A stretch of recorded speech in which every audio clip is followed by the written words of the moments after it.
Okay.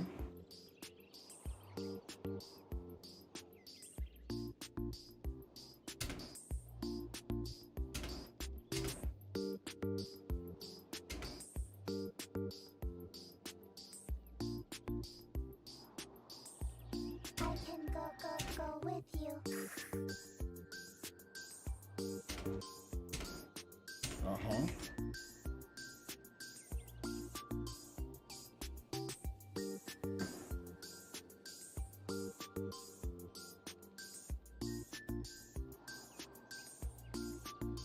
I can go with you.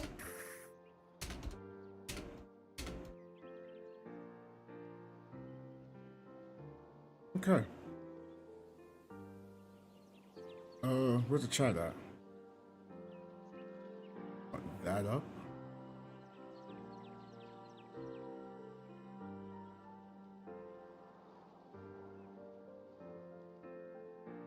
I can go with you.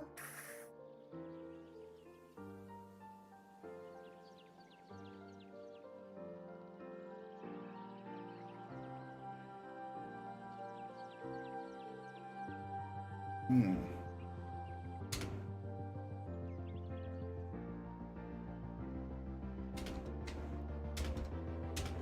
I can go with you.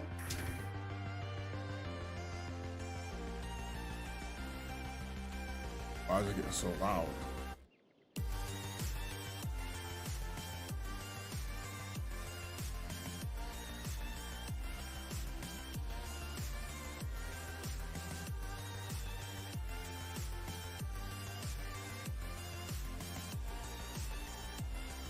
I can go with you.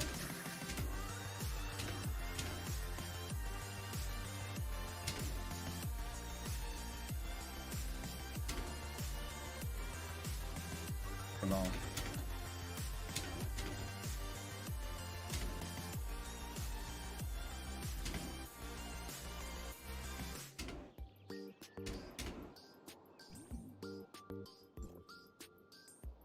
I can go with you.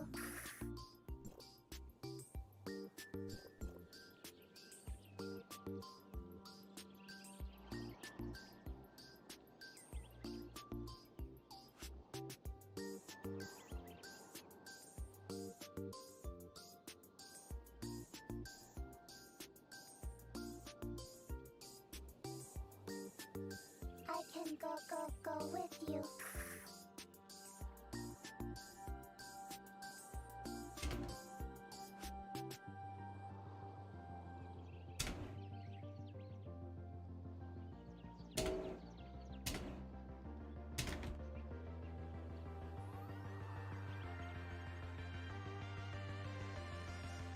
I can go with you.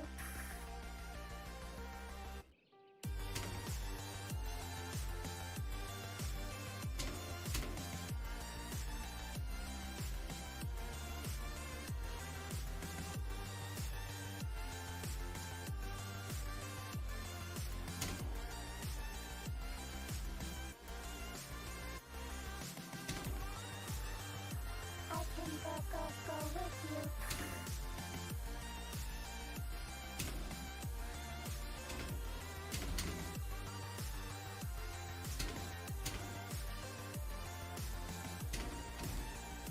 Hold on.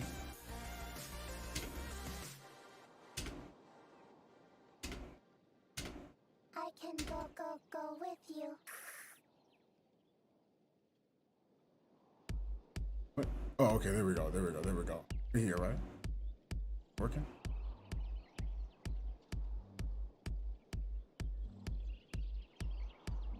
Streaming a little earlier than usual. I can go Not, I don't know how long I'm gonna be here for, so I want to make sure I'm ready to stream on SharePlay. I really like what they have there.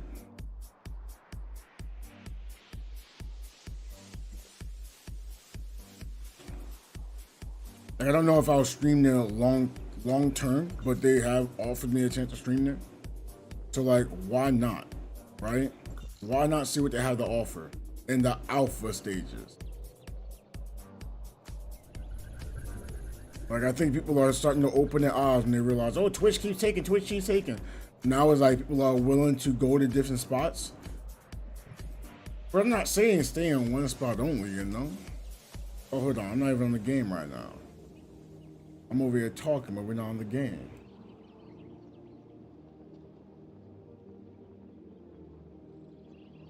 I'm doing well, playing some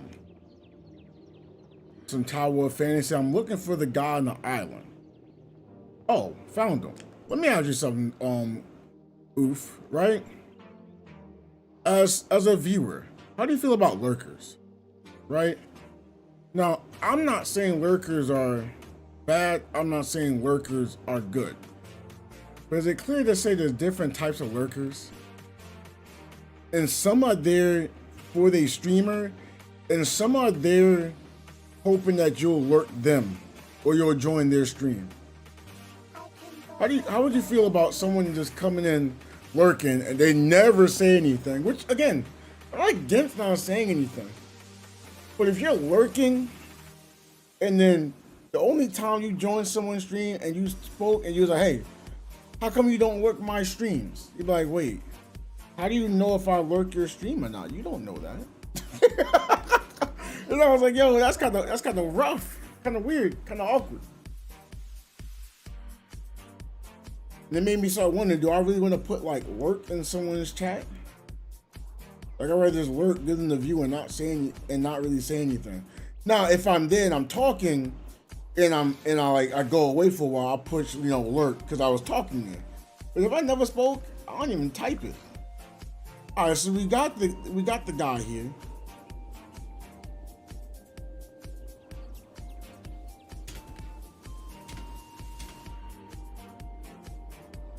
But yeah, how you feeling, the oof?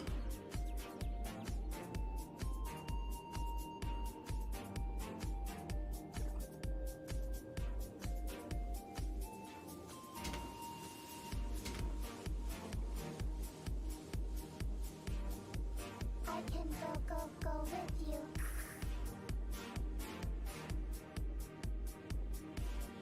Hold on, I got a lot of things up here right now. Okay, move that. Are you on Tower of Fantasy right now? Do you play Tower of Fantasy? Or do you also be here for the Pokemans as Unite? I don't know. I haven't been much in the wants to play Unite because I keep getting on the game and players just been throwing every game. And like you can't talk in the microphone or you get banned. And then like when you get on the game, people just spam thanks, even though half the time it'd be their fault. The only thing I did with 4th of July was sit back and relax. I streamed.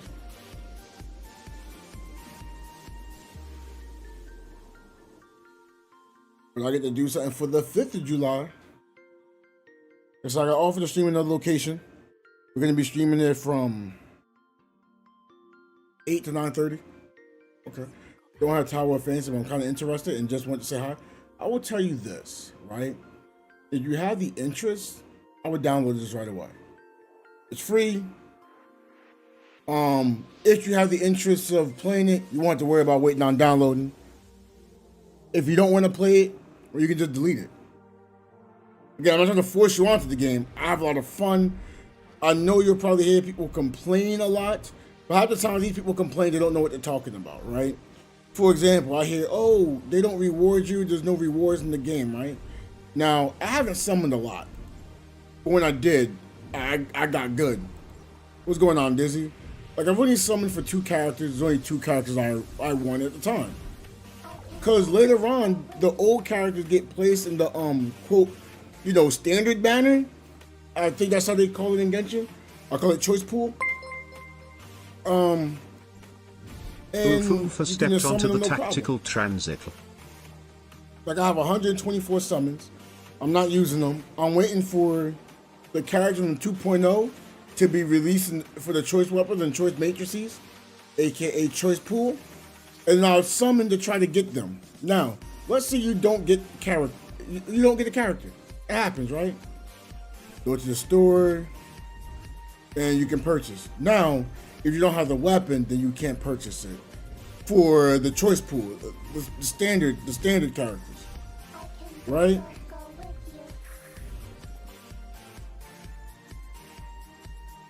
Hey, no worries. But let's say if it's a limited character, like I can guarantee this character. I can summon this and hit, you know, they call this pity, right? I think they call this pity. So you hit pity at 80, right? Let's say you don't get the character. If you summon 120 times, which I'll be summoning about 120 times in that scenario, you just flat out buy the weapon. And by the way, when you get the weapon, the character comes with it. The character isn't anything. It's the weapon. Like, you know, on if you compare it to you can't even compare it to Genshin. I don't like that comparison. Because on Genshin you get a weapon, or you get a weapon. I don't know. I guess for this game, this weapon is equivalent to the weapon and character on Genshin. Because, you know, you get the character buffs, but you don't have to actually worry about getting a weapon. You know, it's all put in one. So you're looking for, you know, what do they call it on Genshin? I don't know what the C stands for. But here, these are advancements, right? 1 star, 2 star, 3 stars. You know, you can get the 6 stars. And it makes the character and the weapon, well, it makes the weapon better. Yeah, so I just want to give you that information. Again, I don't know if you play Genshin, but okay, here where you might go, oh, this isn't fair, it's better on Genshin. Work with me here, right? So, we got these things called matrices. Wait. Oh, I have to go here directly? Okay, so we got matrices. It's called a matrix. You know, one matrix, multiple matrices. So you go here, you can summon for these. You get a 2-piece or a 4-piece. Okay. So on this, right? Let's say you wanted you wanted 2 of these, right? 2 and 4s is where you go. There's nothing wrong with getting them.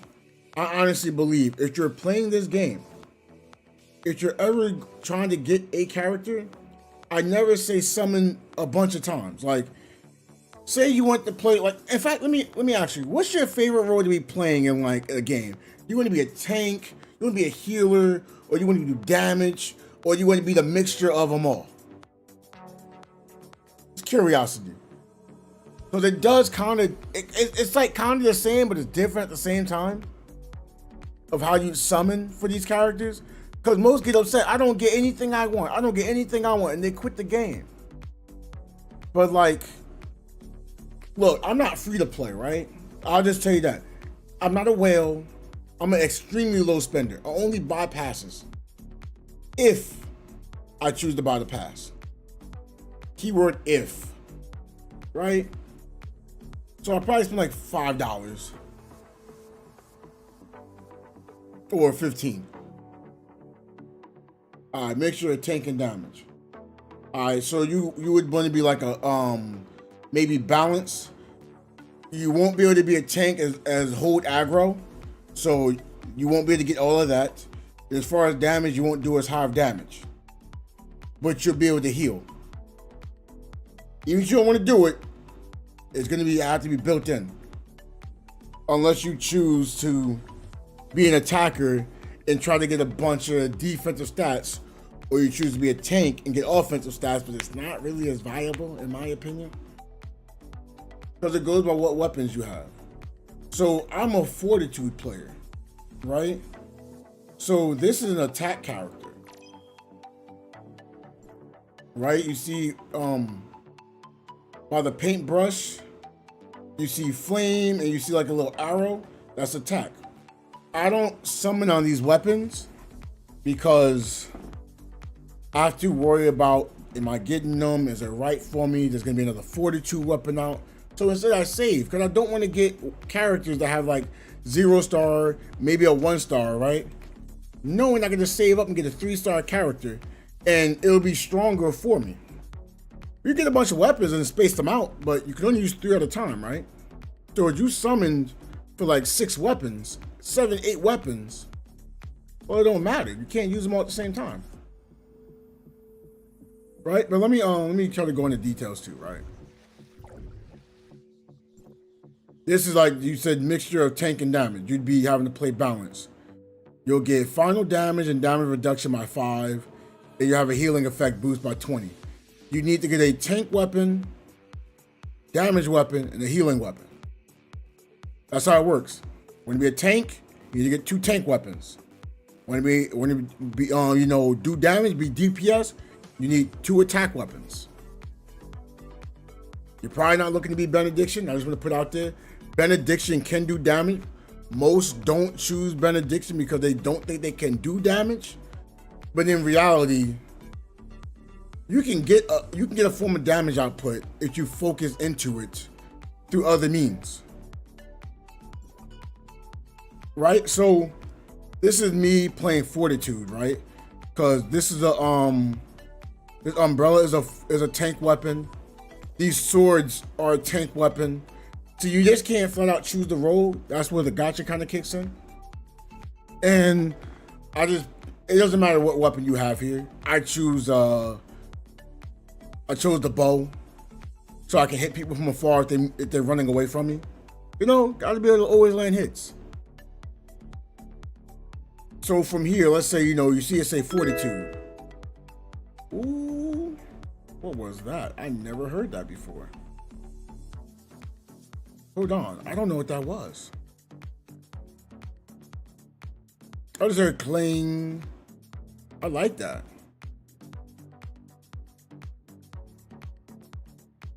Was it a follow? I never heard that before.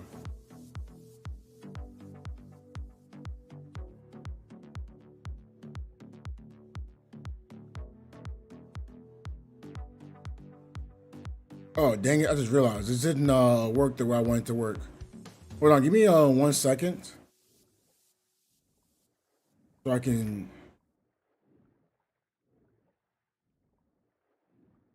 Okay, I have to change that,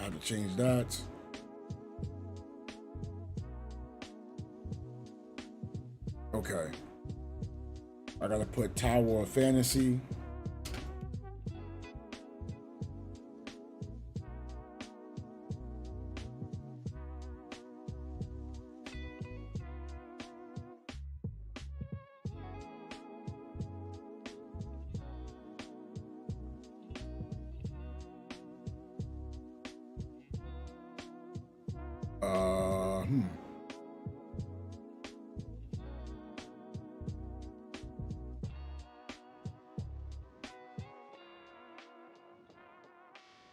Okay, that'll be okay for now, right? But let's say you want to be an attack. I'll do this one. So this is me playing attack, right? I have this weapon here that has attack. This weapon here is an attack weapon. And I have, my same 2 swords from before. The reason why I'm attack, DPS, because these 2 weapons are here.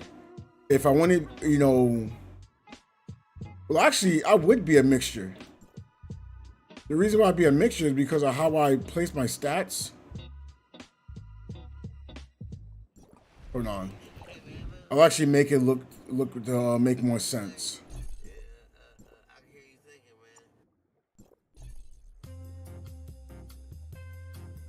So like this, I'm going to be playing like, attack, and I'm going to be Frost, right? So if you look at my stats, I have like 20,000 attack. I still have resistance, so I'm a little bulkier than most other players playing attack. But I'm still going to get some damage out, and there's a passive for being attack that I didn't read out.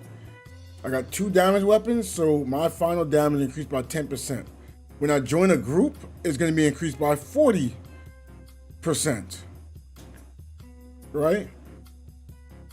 So like, if you want to be like balanced, a mixture, if you was in team play, you'll get 35% final damage, but then 10% damage reduction. So you become tankier, but you're not gonna hold aggro unless you do the most amount of damage, or you have a weapon to hold aggro. I don't recommend trying to be balanced than trying to steal aggro with an aggro weapon. There's no point. You might just go into fortitude, right? And just start trying to add more damage into it. It's the same thing. Yes, you'll get more survivability like this. The balance has more damage, but you have an easier time holding aggro. So everyone on your team will know who's going to get hit. Everyone knows, because it's going to be you. When there's no fortitude, it goes all, kind of weird. I'm actually showing it. Can I play attack? You know what? I'll try to play some attack. I don't really like playing attack because normally it's never like anyone else to aid players. I feel like the attack role is the worst role to play solo wise. Now someone will say, oh no, don't listen to him, he doesn't know what he's talking about. I'm not saying it's a bad role. What I'm saying is everyone else plays the role. You ever gotten into a game where you say, yeah, I want to do damage, and everyone on your team is looking to do the exact same thing? Like, I don't know what type of games you play, or if you play games, I don't know these things. But when everyone's trying to do the same thing, then no one differs. So when you start failing, you notice a weakness. You can't change up the weakness because everybody has the same weakness. Okay, we're gonna do this on this JO here. So I'm gonna be playing as attack. I'm gonna choose off of fortitude. I'm going to choose attack. I don't know what's about to happen. Yeah, I don't know if you ever heard of Final Fantasy. Like, that's what it kind of gives, a little bit of resemblance of when it comes to roles. It's a MMO, so, it's going to happen. So I'm queuing up as attack. This might take a while because, well, I'm attack and no one really wants to be queuing as benediction. I'm already getting tired of waiting. I'm not going to play as attack. Right? I'll actually play I'll actually see if I can play benediction.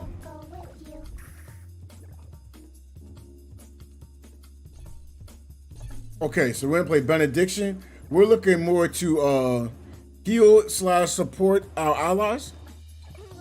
And if we can debuff the enemy, that's great too. So we're gonna be playing benediction for our joint operations, also known as a dungeon. So I'm not going to be attacked. I'm going to choose benediction and see what happens. Or maybe nobody's doing a joint operation right now. I never had to wait this long before.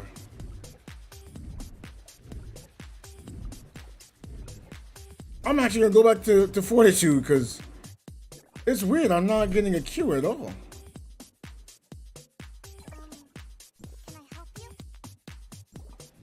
All right, so we're gonna go back to fortitude and try to queue up.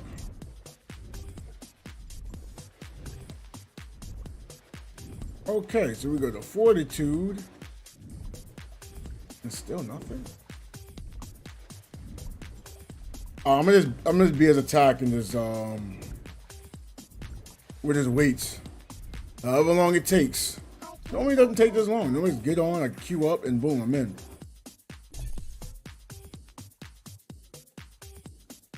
I'm playing Frost.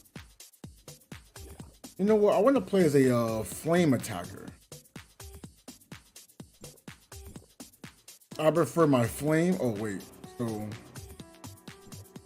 I'll stick to Frost. It's already there.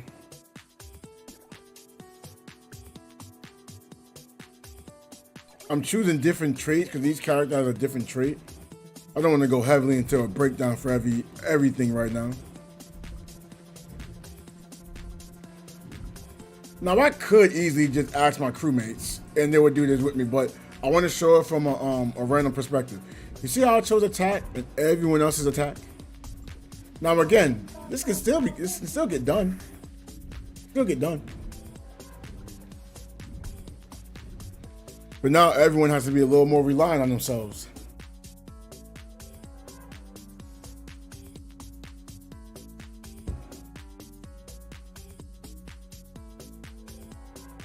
Yes, this is not just a solo playing game. You can play it solo, yes you can. But when it's all said and done, the end game is group content. I don't want to tell you anything different.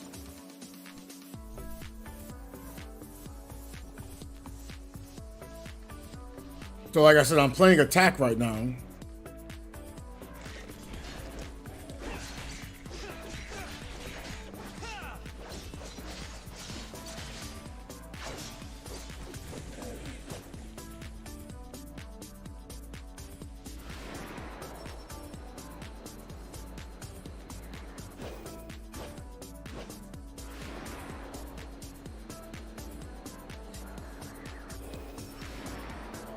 But yeah, for the most part, I just play I play Fortitude. Fortitude is a tank class.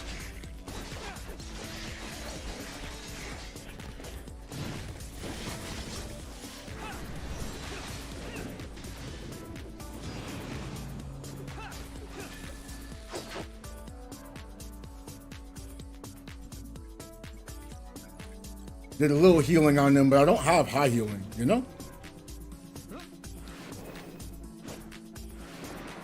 Oh, yeah, they have a lot of different attacks depending on what weapon you're using. And it'll also differ, like with Saki, it actually differs on what role you play. So if I was playing Fortitude, instead of it being like a disappearing attack, it'll be me holding a stance and everyone trying to attack me. And I'll be able to block their hits, I'll be absorbing the damage, and I can like throw their damage back at them plus my damage. What? Did it just skip to the end? Oh, that's why. Alright, I couldn't really show much of anything.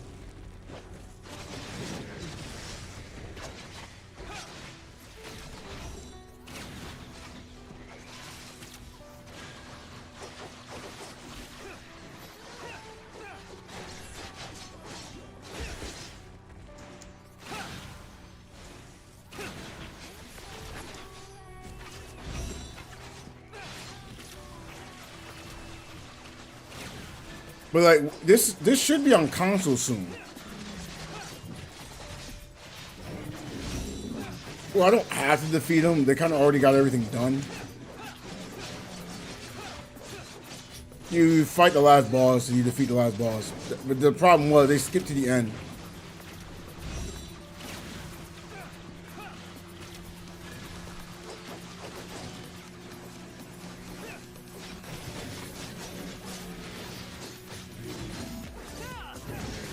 Oh yeah, we're gonna be streaming on SharePlay later on as well. That link right there. I don't know if I'm gonna play this or Diablo. Like for YouTube though, I'll just about always be on this or Pokemon Unite, but I'm more prone to want to play this. I don't like Unite when it comes to team play, how players just get so like upset and they don't want to help you out and you gotta rely on them.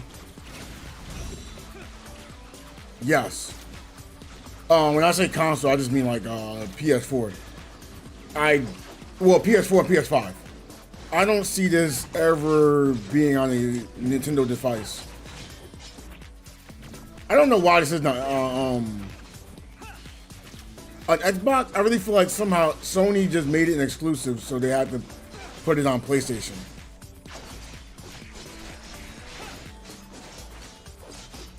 There you go. You'll be able to play this. The only issue for me is it's not crossplay. Well, at least it won't be crossplay day one.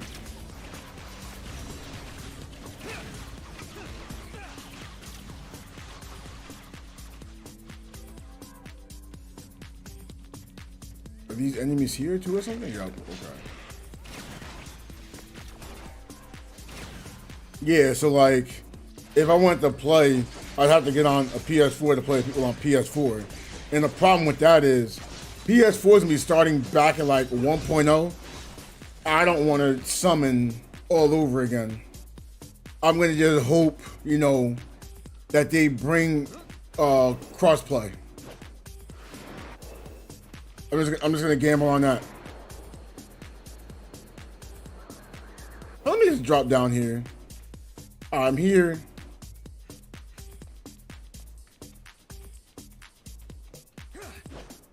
I want to show you some content that you can see other players. I see other people are doing this grind for a world boss. I'll show that.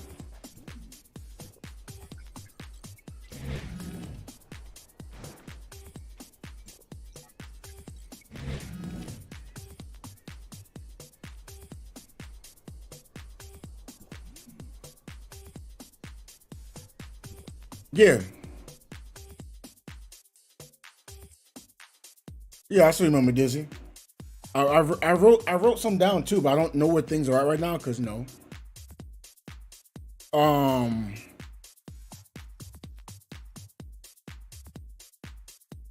I feel as if I never try to personally remember what I wrote down 24/7 till like I actually made it into something. Oh, I forgot I need a flame weapon now. Okay. I'm gonna play Fortitude because that's my best role. I can use my servant to help me do flame damage as well. At your command. Can I help? Choose a trait here. In fact, I'm gonna use my outfit I bought. May as well. Not gonna lie, when I put 20 on it, I was like, oh my gosh, can't believe I spent $20 for a character. Didn't have to, but I did. But yeah, I can't forget leaving me in tears. And also when I was making a song called Secret. Weapon for sickles, like a scythe? It should be like a scythe is king, but I wouldn't go and say, oh, it's a scythe, I gotta use it, it's gonna be my favorite weapon. But don't get attached to that. The reason why I'm saying not to get attached to it, especially King's weapon, it's not that good even starting out. Like, I see the use and the value of it, but it's best used as like a side weapon. It's not a main weapon to use. And there's better weapons in this now. But like when you start off, if you get it, go for it. I wouldn't say go and try to, use your currency you get in the game on this in comparison to like unlimited weapon. Limited weapons are always gonna be better than the usual weapons, the standard weapons,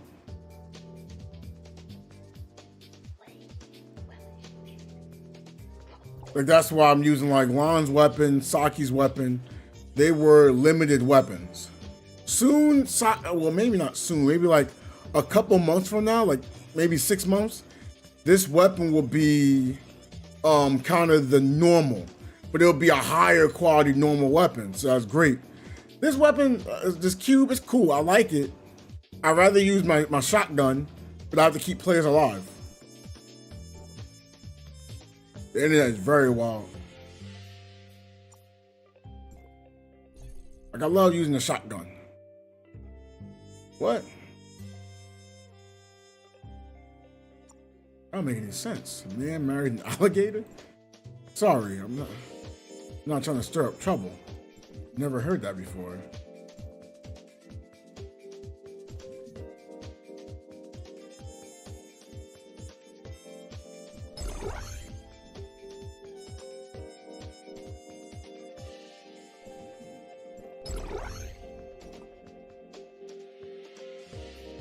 Okay. I'm gonna go into the world chat. They're doing a world boss right now. So I'm gonna join in. Now I have it limited to how many players I can see because it starts to get overloaded. I guess my PC can't handle it, but it's weird because I think it's more the server itself than my game, but it is what it is. I don't have any proof of it.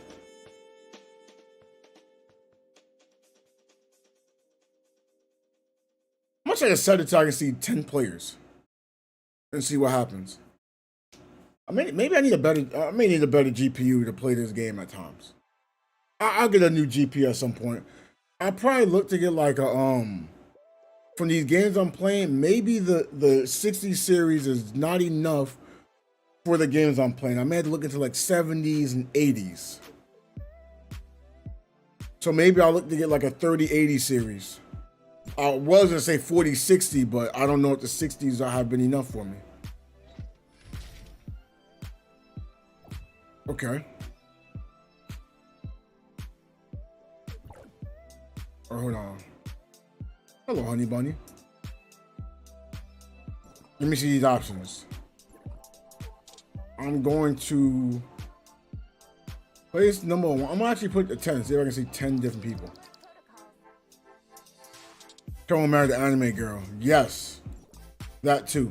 I'm not saying I don't know. I don't want to sound like I'm judging, but my thing is like, if you're doing that, what is? I don't know what draws it to that. Like, is it because something was lacking, or they really had an extreme interest? Right? Look, let's say Mia Khalifa is now into like sports and stuff like that, right? But before, she was an adult actress, right? Everyone was loving Mia Khalifa. Now you're not probably gonna marry Mia Khalifa because she's probably having someone else, right? But I wouldn't want to marry Mia Khalifa's, as an idea. You get what I'm saying? Like, I'd want the person, but not the non-person. You get it? Like, but then, like, even if you get the person, you have interest in the person. So it's like, when it comes to the animated character, I'm like, well, they're not there. Like, they're not a real person.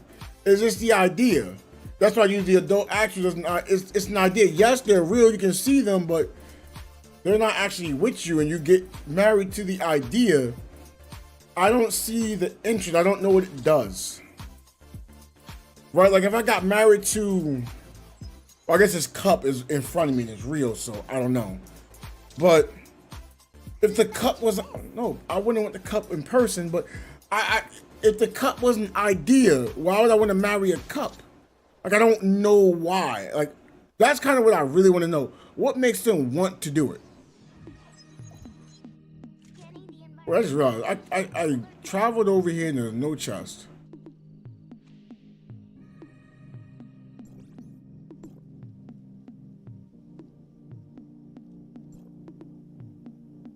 So,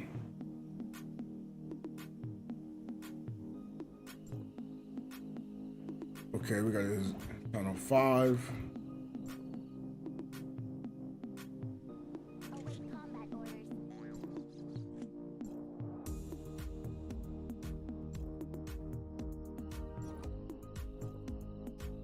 That's what I'm trying to do. But again, if it makes them happy, look, I'm not going to tell them what not to do. I just don't really, I don't know. There can't be feelings. I mean, I guess you can have a program that does it, but then it's not actually happening.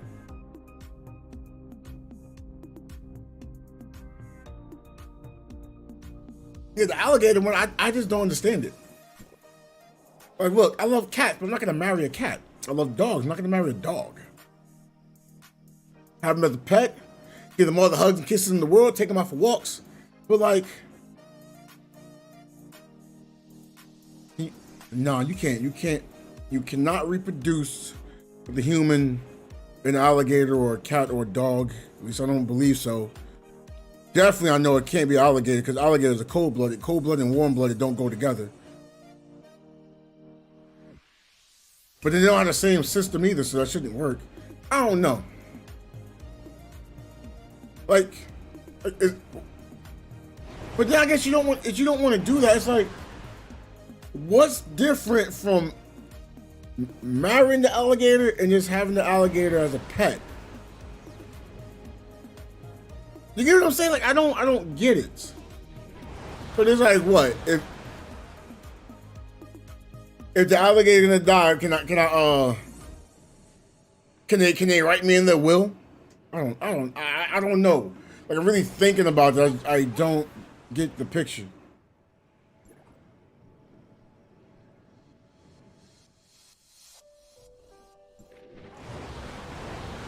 Did I just miss that again?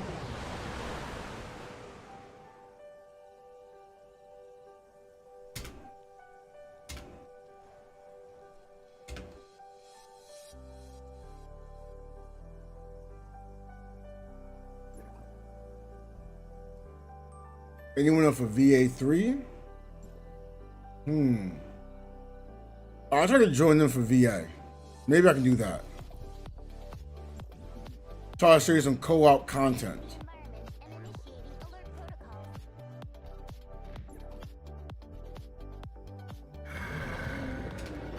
Got a response?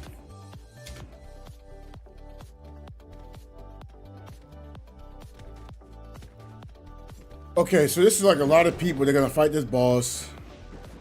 Gotta help them out. I forgot I'm on flame right now. And this is strong to flame.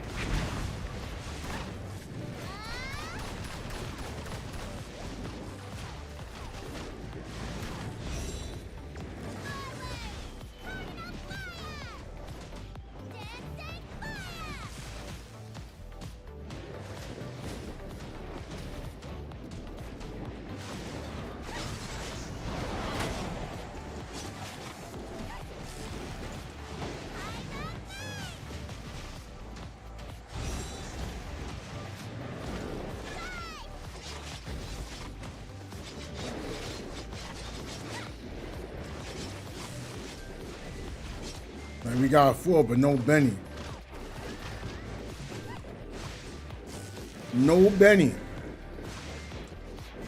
It's not a good idea. This is not a good idea.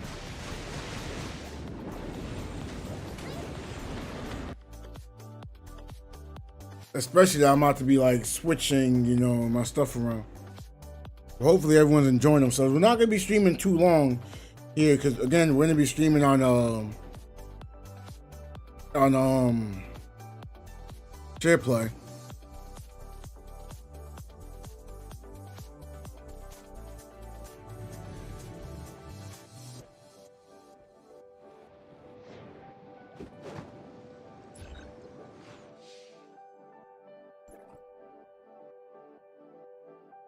This is bad right now because I don't know what they're using.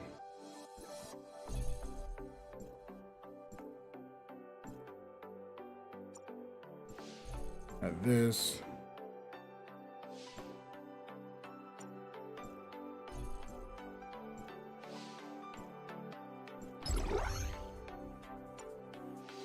Okay.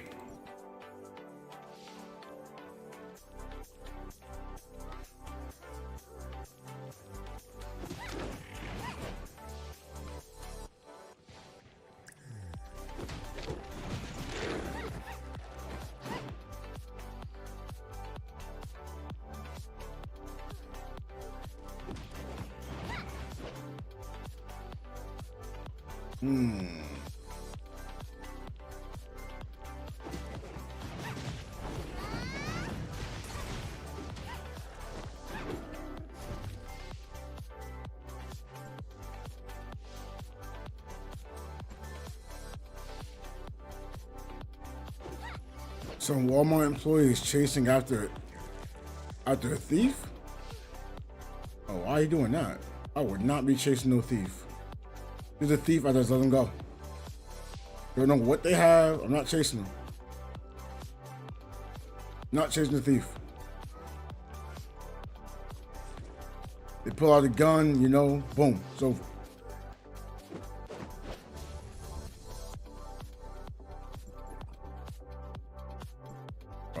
Okay, I don't know who's what.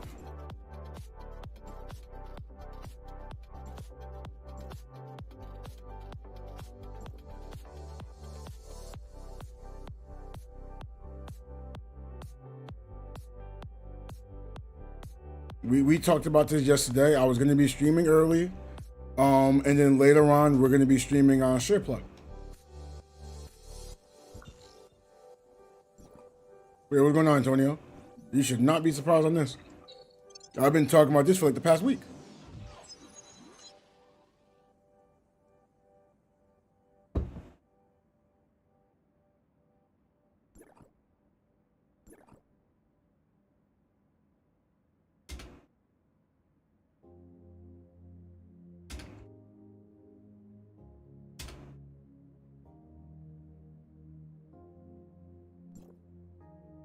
Okay. I'll take that. Someone said they had no frost, so I guess I'll take the... Huh? Whose message is this?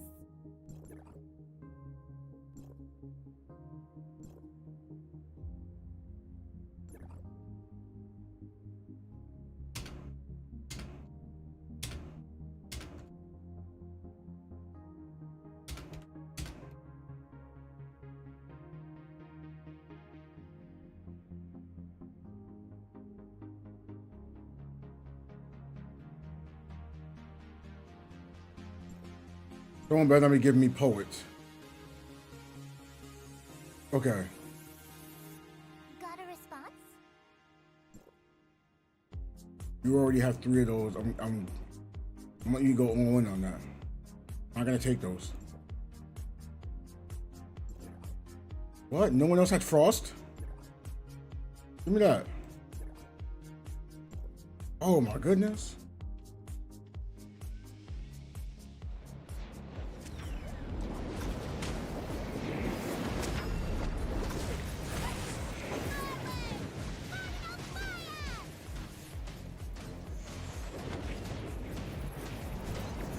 Yeah, you don't get paid enough.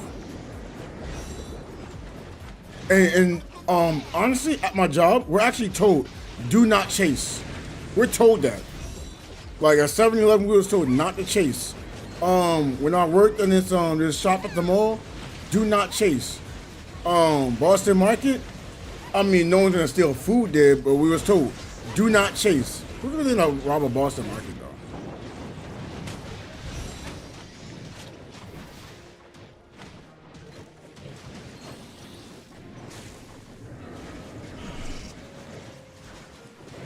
You know what, never mind. Because these things happen.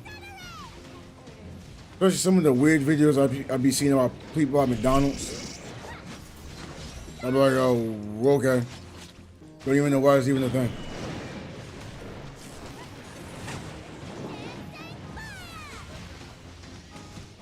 Well, if there's a will to be stupid, there's a way for idiocy.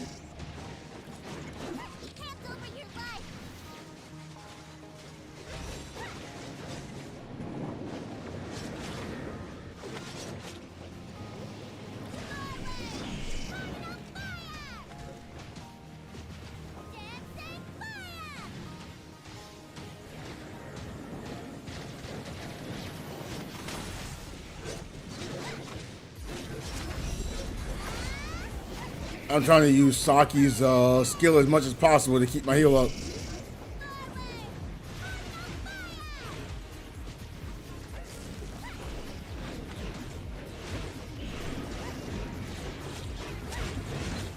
And this shield is helping me a lot.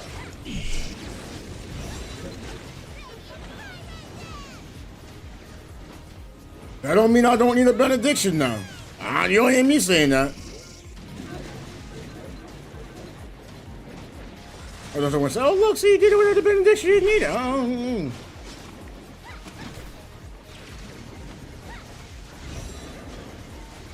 I'm not about to say that.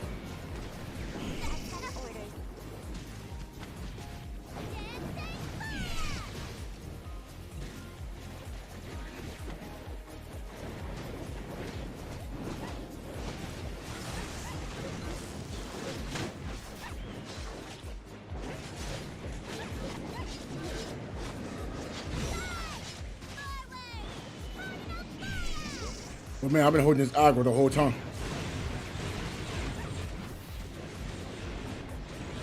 It'd be funny if I was not lasting damage.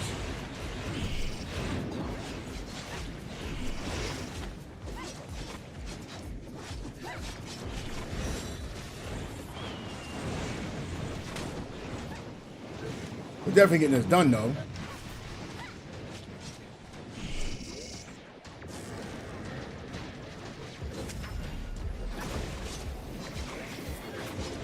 But yeah, you tell me I'm about to do Gaia like this? No way.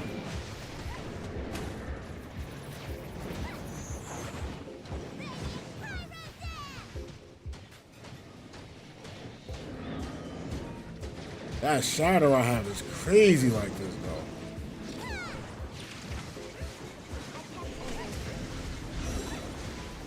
Drop the bird on him.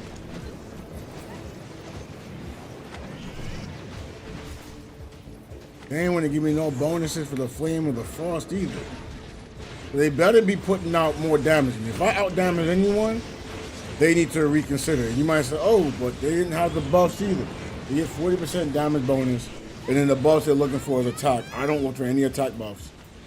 If I have an attack buff, it's the mixture of having 3 different weapons, so that's why I have it.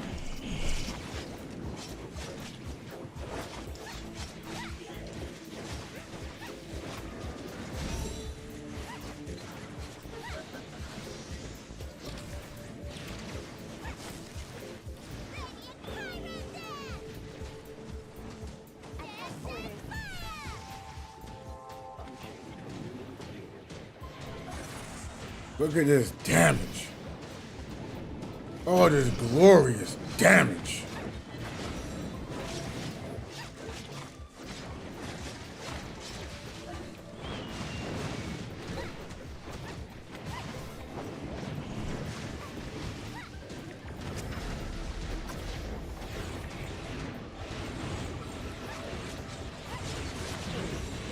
Now, so back down on the ground.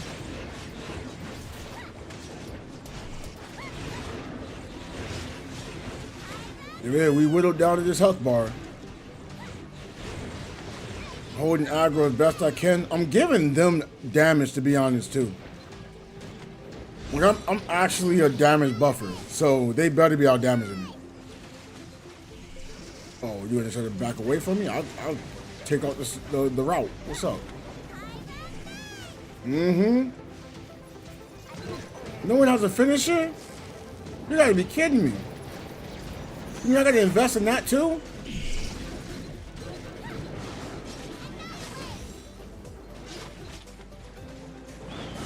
Oh, okay. Wait. I didn't see damage numbers.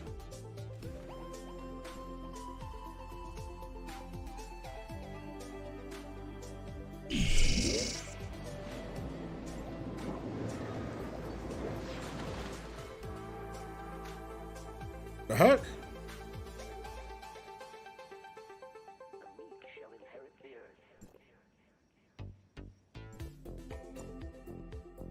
That's BS.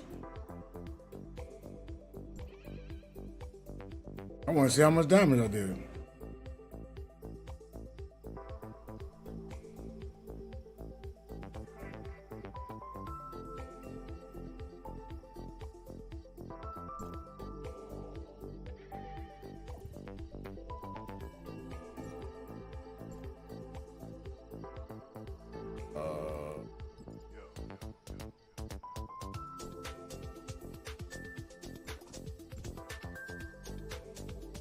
I get more of these.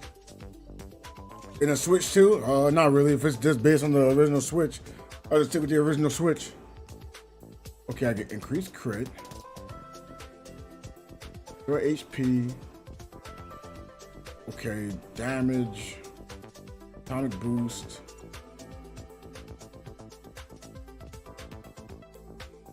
I don't have a finishing hit.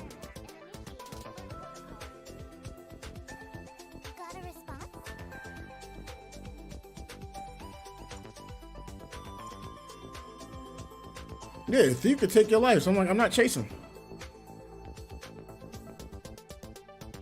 Oh, so I'm basically with Elemental Core, I boost everyone else's damage. Okay. I just feel like Element Fisher is great to have. Await combat orders.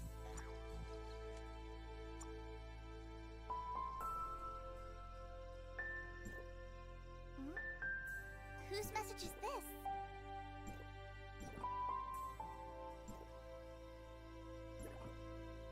Oh, it's done? Okay. Let me move to a safe spot. But again, I'm not trying to talk bad on the Switch if it comes out that way. It's just what I'm trying to think what's really something I enjoyed on the Switch. Well, all Switch games are just Switch exclusives, right? So if you're buying a Switch 2 and you can play the same games on the Switch, you're only buying the Switch 2 if it's going to be an upgrade in performance. That's it. I mean, if it looks better quality-wise, that's cool, but we need a performance boost. But I just don't see that happening.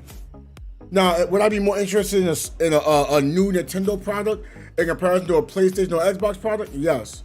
As long as it stays like the handheld that can be docked, yes, I'd rather buy that. I have a PC already.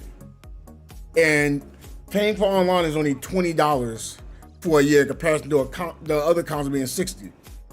So I'm well more wanting to buy a Nintendo product over the other products. Let's just be real. If somehow PlayStation was like, you know what? We're gonna make another handheld product. It'll be able to play the still no quality of PlayStation games. But we're gonna have to cut down on the graphics. It's only gonna be like 30 frames, but you'll be able to play all PlayStation games. You may say that sounds great. It does sound great, but then we already have, you know, a handheld for PC and laptops. So like, I don't know. I really don't know. I'd be buying for just PlayStation exclusives. And I don't know a PlayStation exclusive right now, especially with PS5. I don't know any exclusives. What, Demon Souls? I guess that's the only thing. Only thing I see. Oh, let me see if I get these buffs, by the way.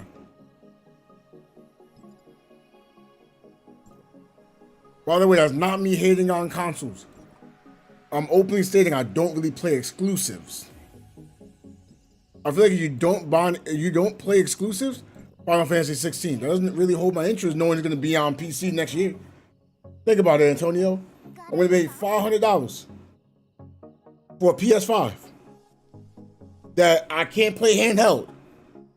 It can only be hooked up to a monitor. Wait, PS5 is $500, right? I don't want to be lying. PS5 cost. Yeah, $500. Unless you buy the digital exclusive, then that's $400. Okay, let's say $400. Then I'm buying Final Fantasy, which is $70. So I'm paying close to $500. So I pay $500 to play one game, and I have to have it docked 24/7. Then within the next year, it's going to be on PC. It's going to run smoother. Why would I buy the PS5?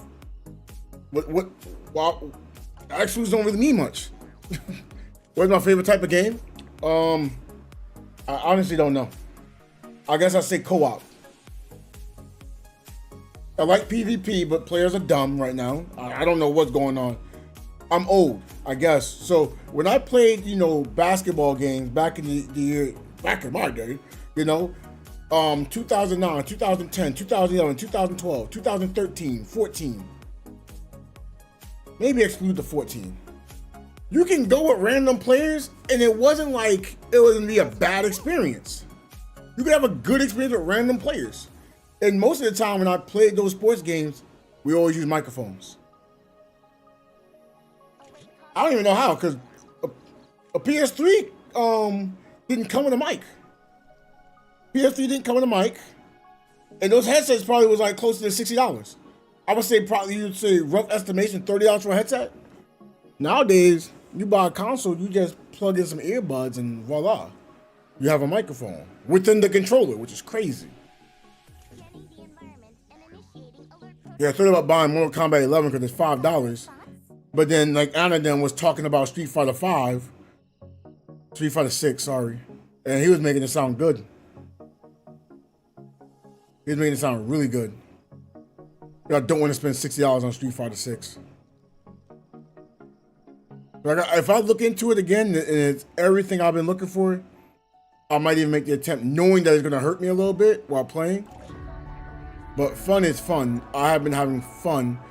Well, I recently been having fun with my mates. They've been cool. They're not on right now though.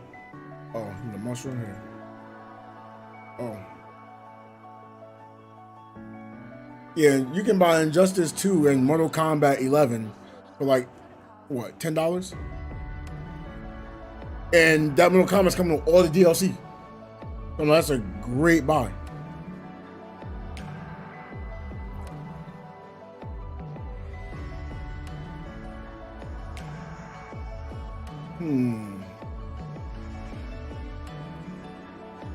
What's it gonna do again? Oh yeah.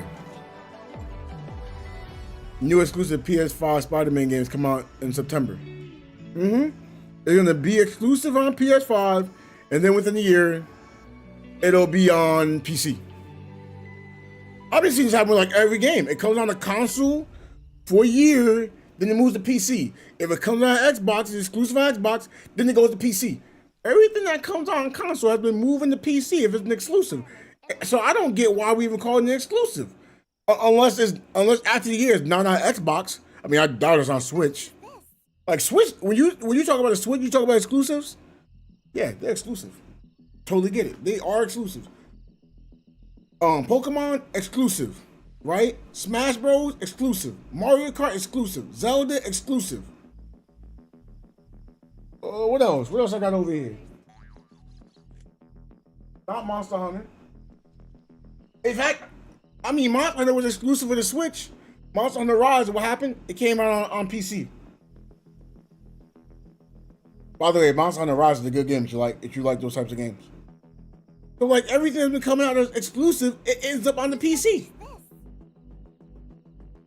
So like, I don't even know if we consider are exclusive games really exclusive nowadays, or are they console exclusive?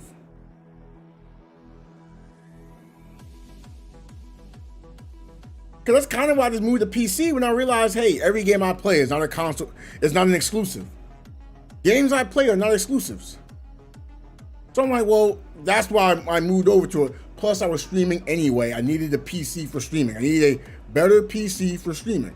I said, well, if I'm getting a better PC for streaming anyway, I might as well game on the sucker, you know? But that's why Antonio, he's like, yo, should I get a PC? No, Antonio, stay on the Xbox. You said your TV only does 720i? No. Stay on the Xbox. You got everything you need there for next gen. That's a great bundle. Can you get a good PC for 500? Yes, you can. Is it worth paying 500 knowing you don't really want to play online? You only buy a couple of games. You're not looking to do anything else on the PC but game on it? No, buy a console. Got a response? But you're someone who streams.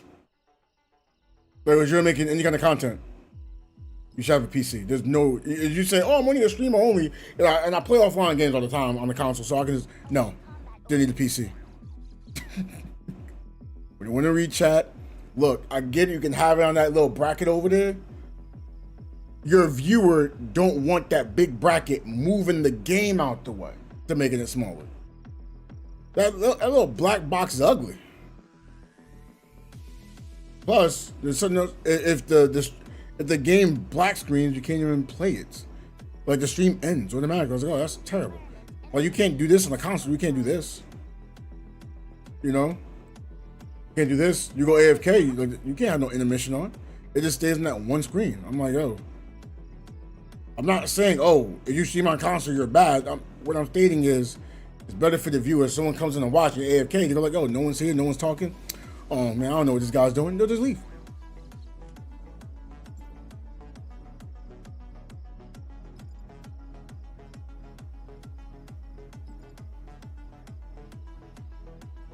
Like I'm thinking about making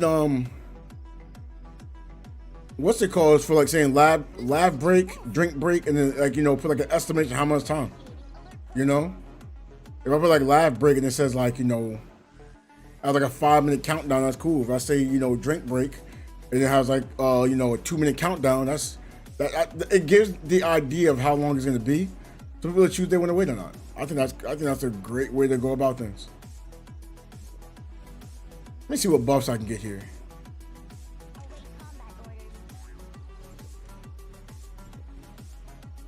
Shadow burst? No, we don't want that. Nomology? No, we don't want that. Got a response? That's actually not bad though.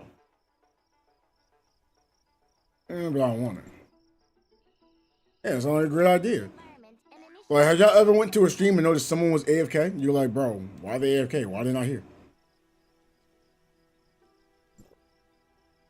That's the reason why I was like, oh, I don't want to stream on exclusively on the console. I'm not saying don't play a console game. Like I'm saying, get a console, right? get a PC, right? And then with that, what you do is you put your resource into like maybe 8 gigs of RAM. That's all you really would need if it's a streaming PC only. Go 16 if you want to. A CPU. Get everything else that you need. Get the needs, and then as far as the GPU, you don't even need it. Yeah, PS5 Slim and Pro are coming out soon. And so I don't have any cash for it.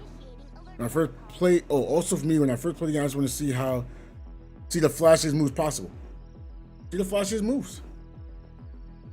And if you wanted to look even flashier, don't really change options. Like, I changed my options because I didn't want to see like the flash the way it was. But I'll show you some extra flash.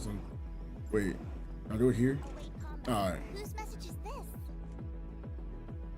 Put these on, so you'll get to see some flash real fast.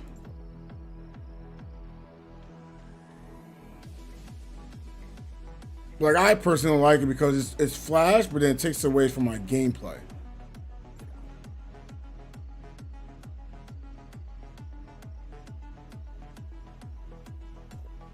Ooh. No. Yay. We're gonna show some pizzazz here. But nah, imagine you bought like the original PS5, right? Then you see the Slim coming out, and like your and you're like, oh, this is gonna be better. So you gotta pay for the upgrade, which I get it. But then you gotta transfer everything over from one PS5 to the other. You realize, oh, it saves online, and that's cool. So it's like you still gotta take your memory stick from the original PS5 to the next one. You realize, nah, we don't use memory cards no more. Okay, your storage space is same difference, right? And you'll be doing the exact same thing and then having to re-download it. I just feel like that's a lot to be doing. And then you're paying like what, another $500 for that? I'm not paying $500 for 2 different consoles. I'd rather just buy a PC and then pay $800. So then whenever I need to upgrade, I might upgrade the CPU. Then I'll upgrade the GPU. And if it needs more power, then I'll buy that. If you're not sure what to get for power, you can look to see whatever you get the most amount of power from. You can do this all within a Google search.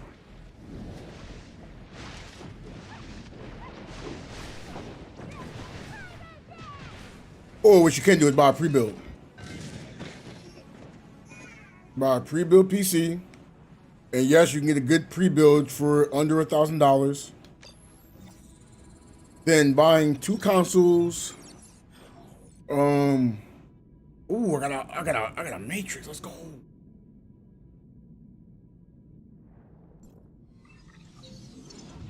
Wait, you're right there. Why did I press that? Because I just feel like nowadays, like before, consoles were made to be a cheaper way to game than trying to be on a PC. Look. Super Nintendo, I think, was a better experience than a Windows 95. That's me. You know, when the Windows XP came out, I still rather play games on the PS2. You know, even though Grand Theft Auto 3, it was cool on PC, you could mod it and stuff. But I would just rather playing it on console.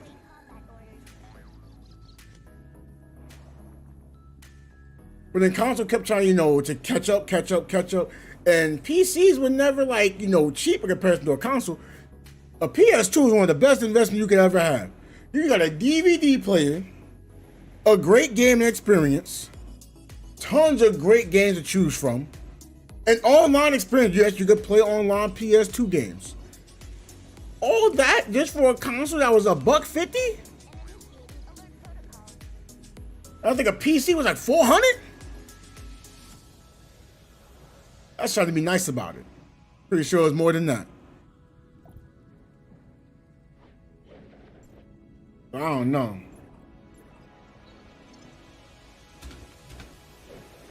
But nowadays, sometimes it feels like the console is cheaper up front, but costs more in the long run. I'm telling you, if they took away that you had to pay for online, yo, it's already gotten cheaper right there. If I could buy a console and it has backwards compatibility, Even if I bought it digitally, I can still play the games that were digital from the previous generation. That's a huge improvement. I'd be saying, yo, now would I probably still stay on my PC because of streaming purposes and gaming.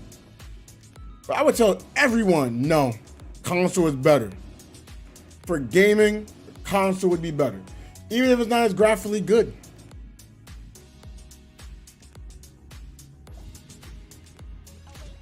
But having to make 3 different types of consoles, I just think it costs too much.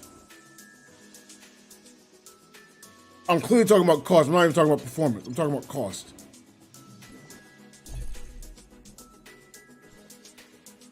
But like if a PlayStation doesn't mess up, that's great, you know? I'm not gonna hope for anyone's console to mess up.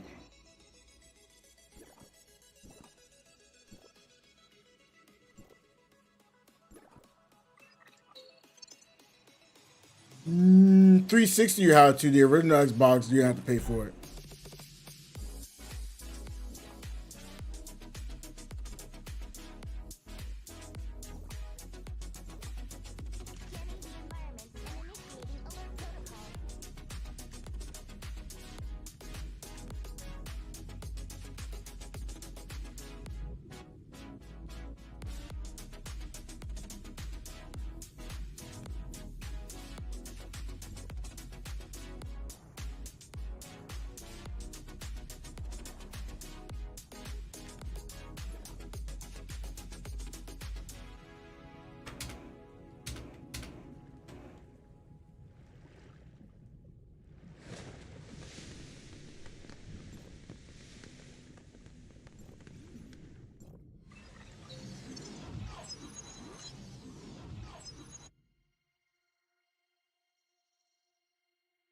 What I'm really confused about is why is Nintendo trying to make us pay for online? Like most people like look, I'm not gonna lie, the Wii U and the Switch, the only difference is you can move the Switch around to go. That's the big difference. Talk about games that have similar games. You can probably make the argument that the Wii U may have some better bangers than the Switch. It was cool seeing them bring back 2K. Here's some flash for you.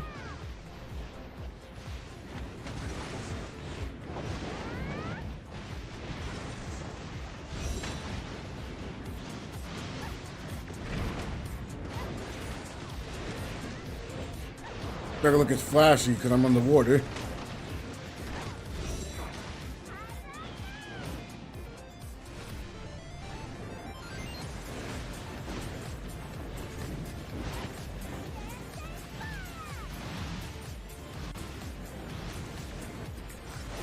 I just don't like using this this way of play.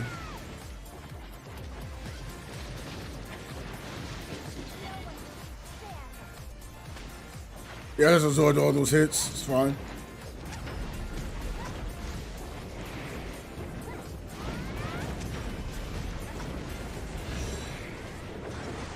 I pushed it a tad too late.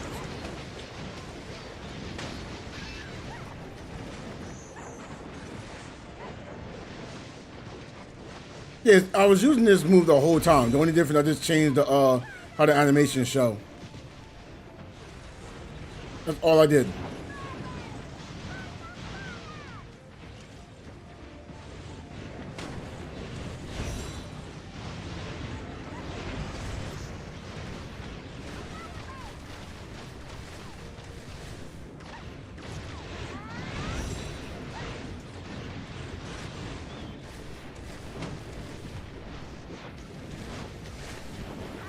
I just personally don't like it because, like, if it's showing directly on me, I can't see what's happening for the rest of the fight. Even though I'm immune there, I still want to see what others are doing in a team fight so I can be able to protect them if need be.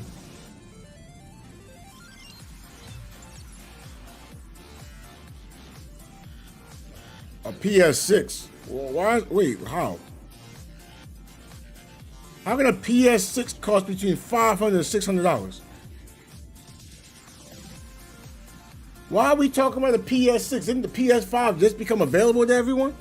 Why are we talking about the PS6?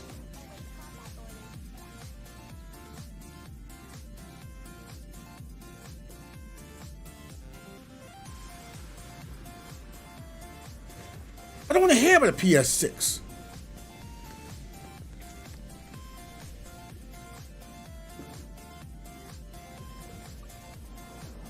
Like, you know how sad I'll be. You go and buy one of these new PS5s. I especially like, let's say Crystal did. She, oh, I finally got a PlayStation. I can play Final Fantasy 16. She'll be so excited, right? Saving up all that money, then she ends up seeing the PS6 coming out, costing the same amount of money as the PS5. Like a year or 2 years, be sitting there like, dang. Could have waited 2 years for a PS6. Got Final Fantasy. And then to come out with a new Final Fantasy, I would have to buy another console. You know, that'd be a terrible feeling. That's kind of why I'm.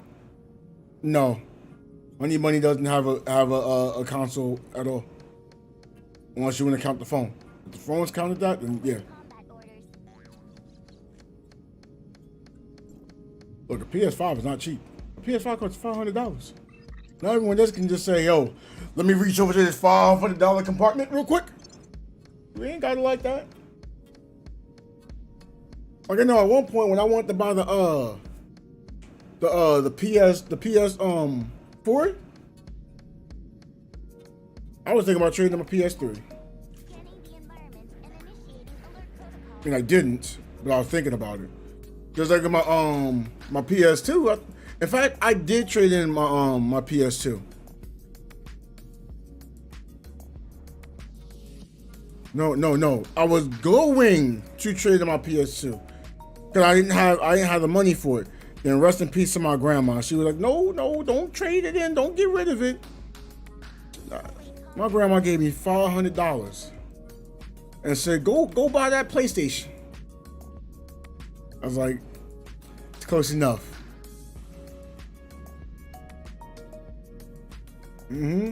Still hard to get. Yeah, just $400 for the digital one. Yo, but they saying hold on, so I'm not lying. But the PS5 is speculated to be $500 to $600, Antonio. So you telling me, man, I could pay $400 for that digital one, but then the PS6 to come out $500 for the digital one. I'd rather pay the extra $100 if I get a next generation console than sticking with a current generation console. That's like right now, like, you know, the PS5 is out. It's like, yeah, you know, I'm gonna go buy a PS4. In fact, how much does a PS4 cost?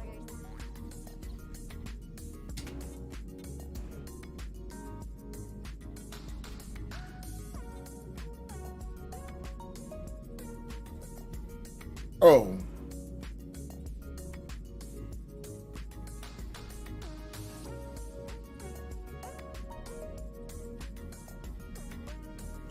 Okay, I'm not seeing cost.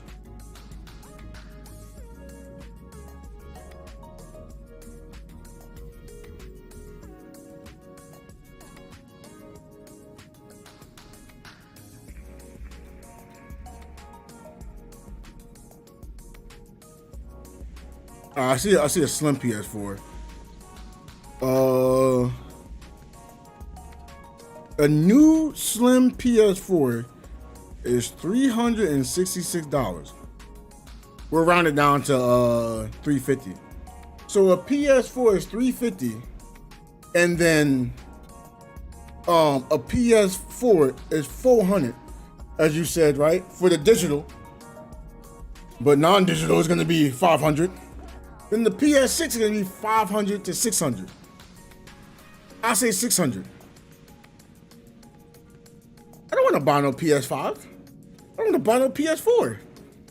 I just wait for the PS6. Yeah, my grandma's awesome to me. Ooh, we're not buying that.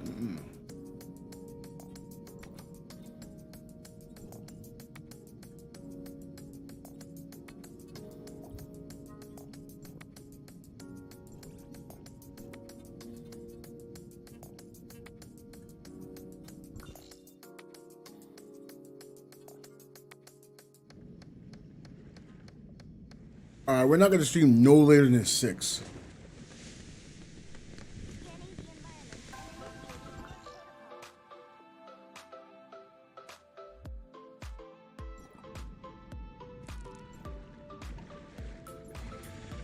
Robarg.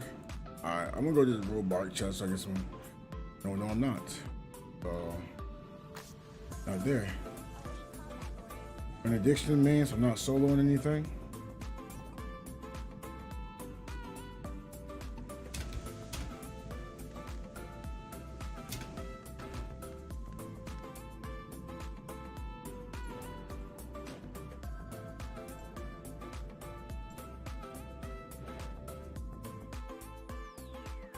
Let me see this.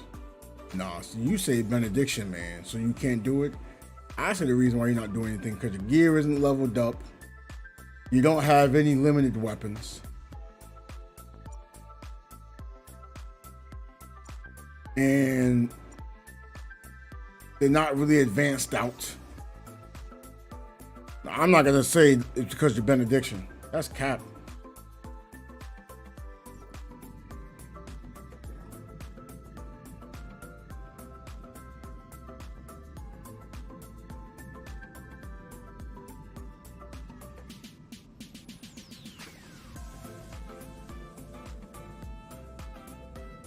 Oh, that wasn't crew. Okay.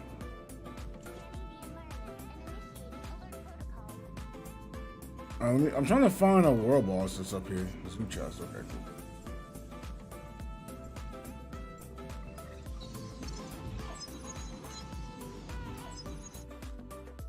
But no, if they already in works with a PS6, right? Like I wouldn't even think about a PS6 right now. Don't try to. People had a hard enough time trying to get a PS5. Why you gonna have to talk to the PS6? Like you might just keep the PS4 up until you release the PS6. Wait, then again, can't you still play the PS3? Just don't come out with games anymore. And I guess the PS4 gaming is coming to an end as well. I guess you can't get Final Fantasy 16 on the PS4, or can you? Hold on. Let's check to make sure so we're not lying. Oh, let me make sure I get this chest.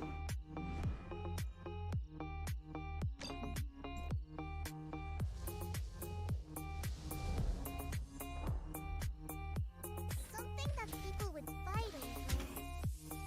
I'll eat it.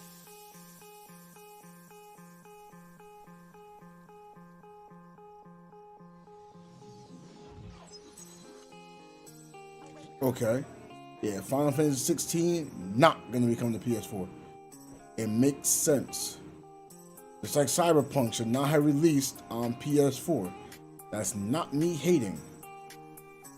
It's the next generation of performances. Should not try to squeeze it onto something that it was not made for.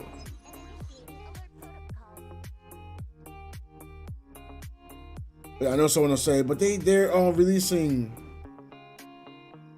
Do I expect the PS6 of 2029? Well, shoot, I found PS6 by accident, Antonio. I wasn't looking for it.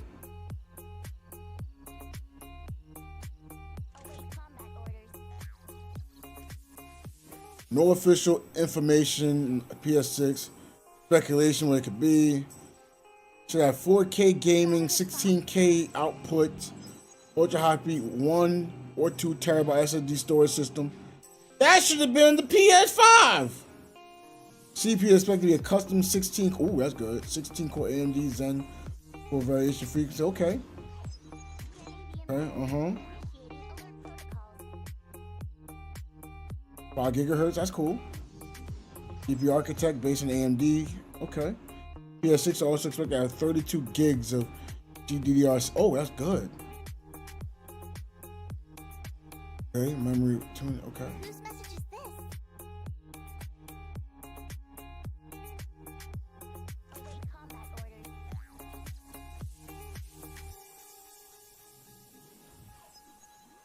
Plus, when we dig into the past, the PS5 was $100 more expensive than its predecessor. PS4 was reaching $400. We're not saying anything for sure. Okay. We don't have any info on it though.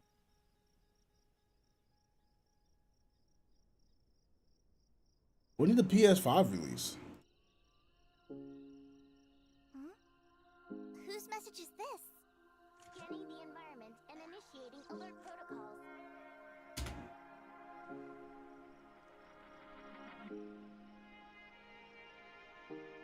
$2020. Wasn't the PS4 like 2014? Await combat orders.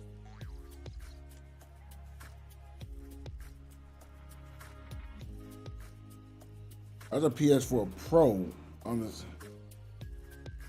Wait. PS4 Pro came out 2016 and the PS5 was 2020?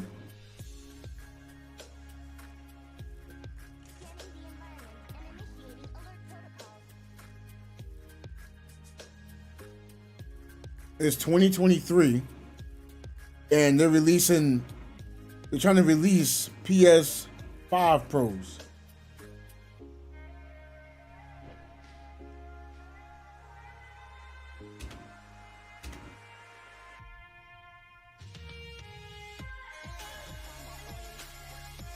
It'll launch in November. Oh, wait. I'm looking at PS4, not PS5. Got a response? Okay. The PS4 Pro is supposed to release in 2024. Okay. Scanning the environment and initiating alert protocols. 2029 doesn't sound like a bad idea for the PS6. I'm saying 2028. And that's me trying to go on the backside of it. I think it might release in 2027. Whose message is this? Await combat orders. Cause how they can't get anything for the PS5 with with being able to create them and it's old technology. No one get their hands down on PS4 right now. They'll say, hey, unless PS5 is selling better than PS4. Scanning the environment and initiating Hold on.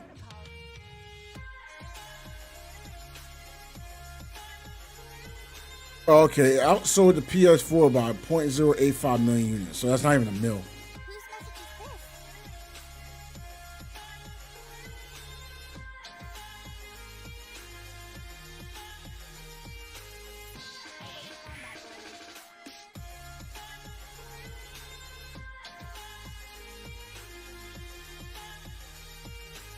And they released a new console. The Switch came out in 20. So let me give you some history right now, right? In my opinion, right? Nintendo hasn't been able to come up with a good console for a while, and I know there's gonna be someone from Nintendo that's hating. Look at the Wii, right? Which is great. Got a response? Came out with the Wii U. Everyone thought it was just a better version of the Wii, which was false. It was something new. That's why I'm confused. It said Switch 2. That'd be dumb. Because people would think it's just an upgraded Switch. That's the thought process. Can't give it a similar name, right? And everything that's on the Switch right now is basically from the Wii U. So if I'm thinking about, the Wii U and Switch, I'm not going to go from the Switch date. I'm looking at the Wii U date. So you'll say 2017. I'm not going to say that. Let me see. Wii U release. Hold on. Wii U release came out in 2012. November 18, 2012. Right? Okay.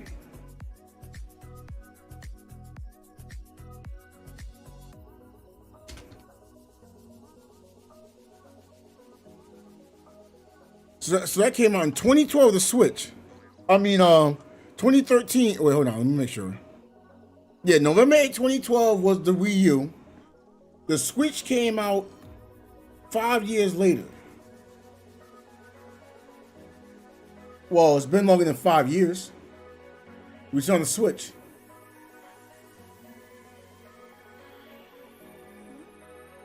Whose message is this? 2023 has been 6 years. I have no idea. I have no idea. I have nothing to guess on. I heard no one say that the Wii U is better than the Wii. Yeah, people didn't buy a Wii U. If you can get your hands on the Wii U and you can get your hands on the Wii right now and play the games, if you have a Wii U, there's no reason to have a Wii. It plays all games from the Wii. Unless you want a Wii just to play GameCube. That's really the only reason to have a Wii, to be honest. Like, we talk about today, as you talk about releases, people didn't know what a Wii U was. But look, I think Mario Kart 8 is a great game. You may say Mario Kart 8 is on the Switch. Yeah, Mario Kart 8 was on the Wii U as well. It just didn't sell well because people didn't know what it was. People love Tekken. I love Tekken. I was on the Switch. People didn't know. People didn't know what the Wii U was. I knew what the Wii U was because I went to GameStop and I was playing it. And I'm like, wait. And like at the time, I had a girl who always played Mario Kart. I'm like, well, you're coming in here playing and you enjoy it. I'll just buy it for you. But then she didn't want it. I was like, oh, okay. You could have told me before I spent $350 on it. But $350 was the graphics on the Wii U and the graphics on the Switch. You can't tell the difference. I could probably make the argument the Wii U plays games better than the Switch. No, Tekken was on. Well, maybe it's on the Switch. Let me look. Nintendo Switch Tekken. Was Tekken on Nintendo Switch? Why is there no Tekken on in Nintendo Switch? I don't see a Tekken on the Switch, but yeah, there was Tekken on the Wii U. Yeah. I don't know what mine is at right now because I've been packing up. Hold on, give me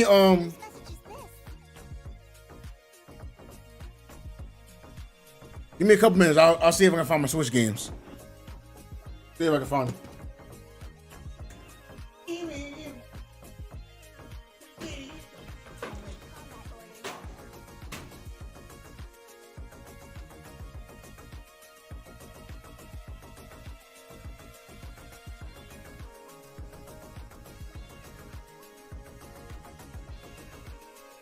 Got a response?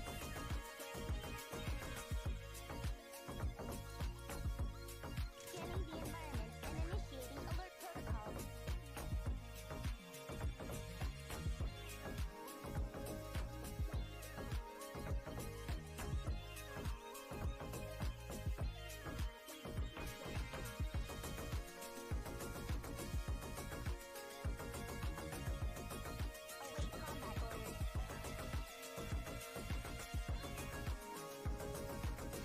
orders. We back, chat. We are back.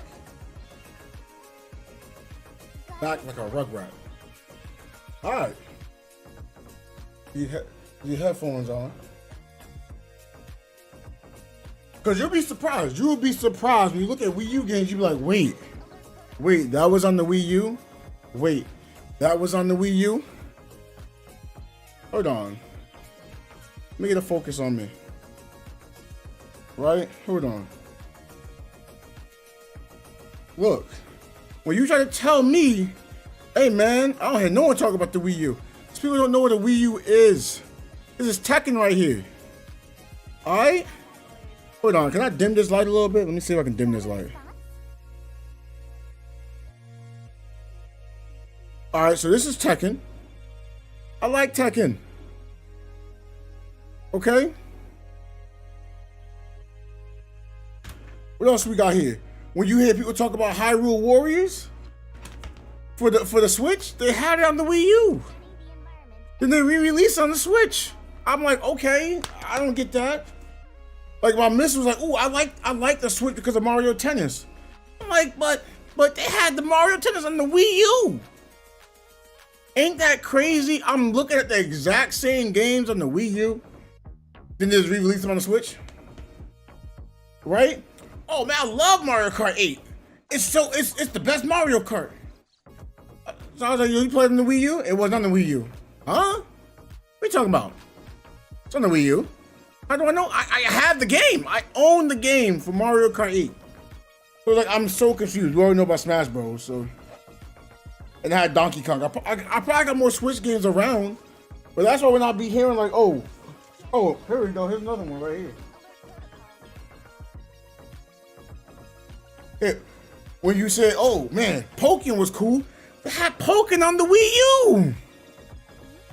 You probably like, oh well, if there are all these games on the Wii U and it's so bad on the Switch, how you say good on the Wii U?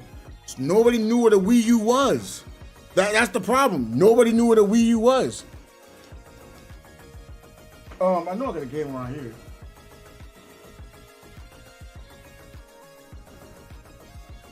Hold on, give me like one more second. I gotta find this other game. But everyone is asking for it, and it's on the Switch, and they're upset that it's on the Switch and the $3 on the Wii U.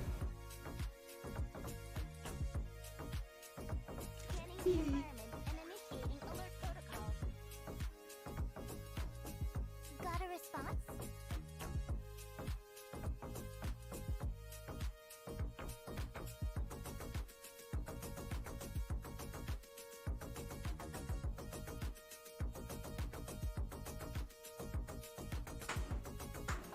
Alright, so this game isn't going to be in the case because it's on my Wii U.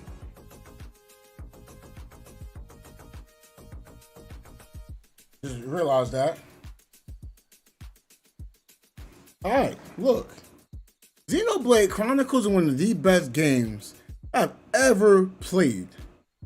I'm not even, like, if anyone asks you, they'll say, oh, you're more of a co-op player. You don't play solo games. Yeah, I guess, but game also had co-op. It had raids and stuff like that. It's not on the Switch. People was playing it until the Wii U no longer had internet. And everyone's like, man, I wish they had another Xenoblade Chronicles X. And that's one of the best games that came out. If you look, I gotta one day stream it for y'all. If you see how the game looks, you would think you're looking at a PlayStation. You would think you're looking at a PlayStation. Like I was playing Xenoblade. It was like, oh, you got this? I'm like, yeah. He's like, yo, how much you pay for it? I think I paid like $40. He's like, yo, I didn't even know it's on PlayStation. I'm like, who says it's on PlayStation? And he's like, aren't you playing on PlayStation? He looked at my controller, which I don't have a Wii U controller out right now. But he was like, oh, it's an Xbox controller. I'm like, it's on the Xbox controller. He's like, what the heck are you playing? Told him a Wii U. He's like, what's a Wii U? And I was just confused. And he's like playing. He was like, wait. He was like, wait, why did I buy a PlayStation? The Wii U has better games. I'm like, wait, stop the cap now. They don't have better games. They just have games that you're liking. But he was like, I can play Tekken. By the way, the PS4 costed like $400, $500. The Wii U was at $350. And the games were cheaper on the Wii U, and you did not have to pay for online. Right? So imagine Pokken Tournament, you're not paying for online. Smash Bros, you're not paying for online. Xenoblade, you're not paying for online. Mario Kart, you're not paying for online. I said Tekken, but yeah, Tekken, you're not paying for online. Monster Hunter, you're not paying for online. And these were great games in the Wii U, and then they re-released them on the Switch. And I'm like, okay. I was so confused. I'm like, yo, these games already been released. And now that I see like how long the Switch was out, I'm gonna tell you now, I think the Switch released early. I think they saw that the Wii U was dead on arrival. Nobody knew what it was. They released the Switch. That's basically a Wii U, except instead of like a monitor that had to be plugged in and it had to be close to the monitor, they made adjustments so you can just have a handheld. So that was a great improvement. But you could just said you basically call it that Nintendo Wii U Mobile. That's basically what a Switch is. What the difference is though, these games are still on disc. These are disc games. So it's easier to hold memory, it's easier to load. It's easier on the console than cartridges are. Cartridges are harder and you have to. How do I put this? It has less memory to save on a cartridge. That's why when you play games for the most part on your Switch, it saves directly on the Switch. They're not gonna have it on the cartridge, right? But there's cut content a lot of times. But you notice, oh man, these graphics aren't as good. Oh, they missed this, they missed that. Yeah, they had to cut stuff to fit it on it. That's why most part nobody wanted to really work with Nintendo for games. They did it for the Wii U. They did it for the Wii U. Now they do go heavy on the Wii U, but they was willing to put games on the Wii U. On the Switch, I had a hard time getting third-party games. I knew why. And now they started adding third-party games because, well, they was getting better with content. Like, whatever Nintendo's coming out with, if they really want to make money, right? I'm not gonna lie. They shouldn't just stick with it's hard for me not to. But it's like the PSP had small discs, the GameCube had small discs. Why not have whatever your next console still be disc rented, but then have it mobile? But it might have to be a little bit larger too, so I don't know. I don't know how weight works. Because I really think the Wii U handles games better than the Switch. Scanning the environment and initiating alert protocols.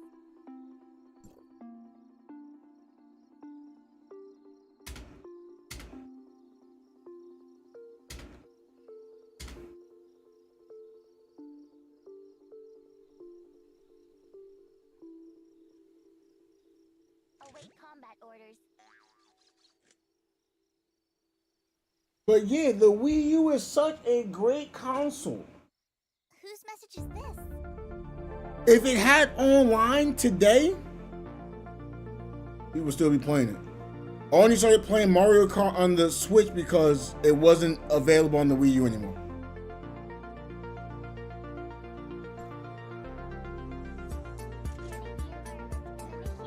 And that's a bummer. Oh, whoops.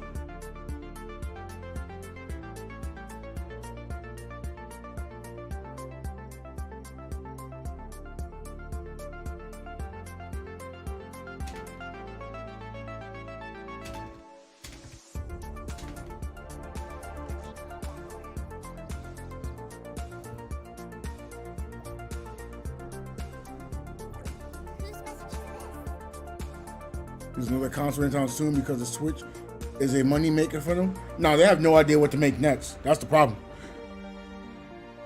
How they did Wii to Wii U. Again, the Wii U is a banger. But again, like you said, nobody says the Wii U is good. No one knows it is. If I give you the exact same games on the Wii U, put it on the Switch, right? And I give you a Wii controller to play it, and you say you like it, well, what are we talking about? You're just playing a Wii U. And the crazy part is, the controllers on the Switch isn't that different from the Wii U.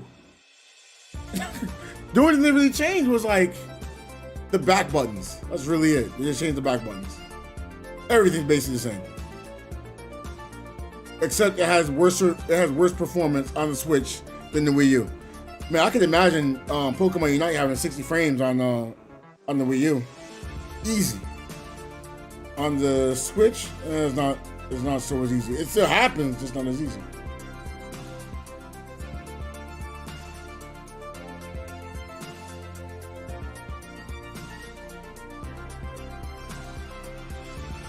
And Marble Cowboy.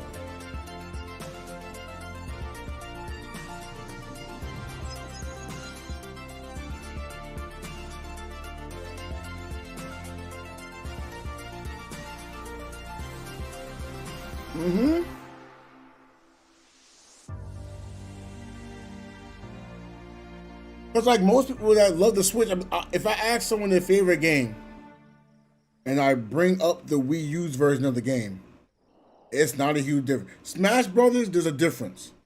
There's a difference on Smash Brothers. On Mario Kart 8, when you really look at it, the only thing they really added for like the longest was, what's it called? The battle mode. And they really started adding DLC for Mario Kart. Think about that. When did Mario Kart release? And think of when they started adding DLC. That's how I know something's wrong there.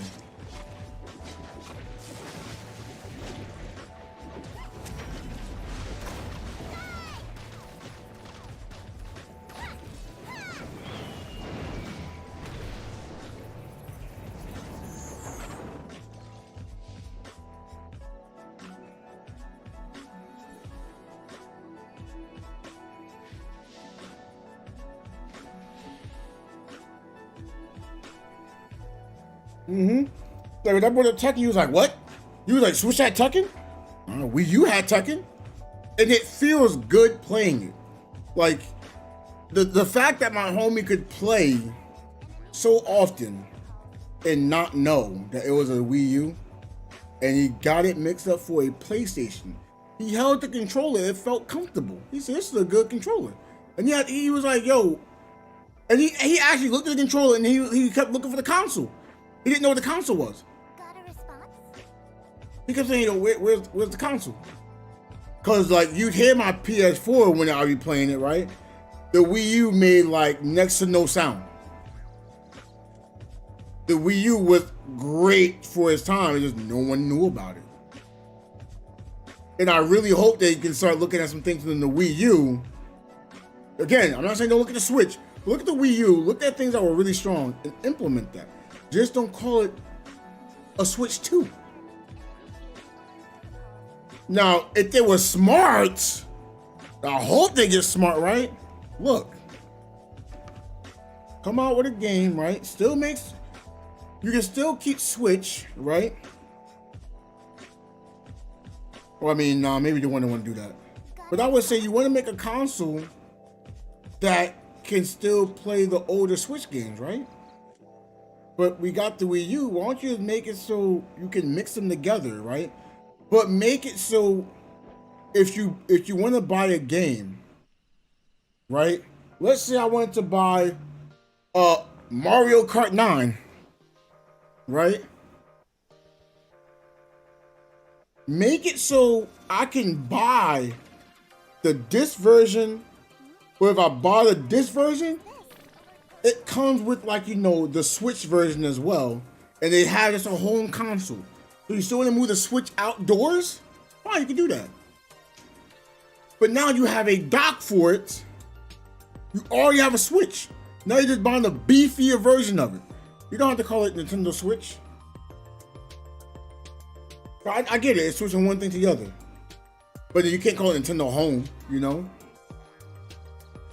I don't know what you'd call it. You don't want to call it the Wii U. Or the Wii U Plus. They don't think it's an older console. Got a response? I'm trying to think. What would you name it?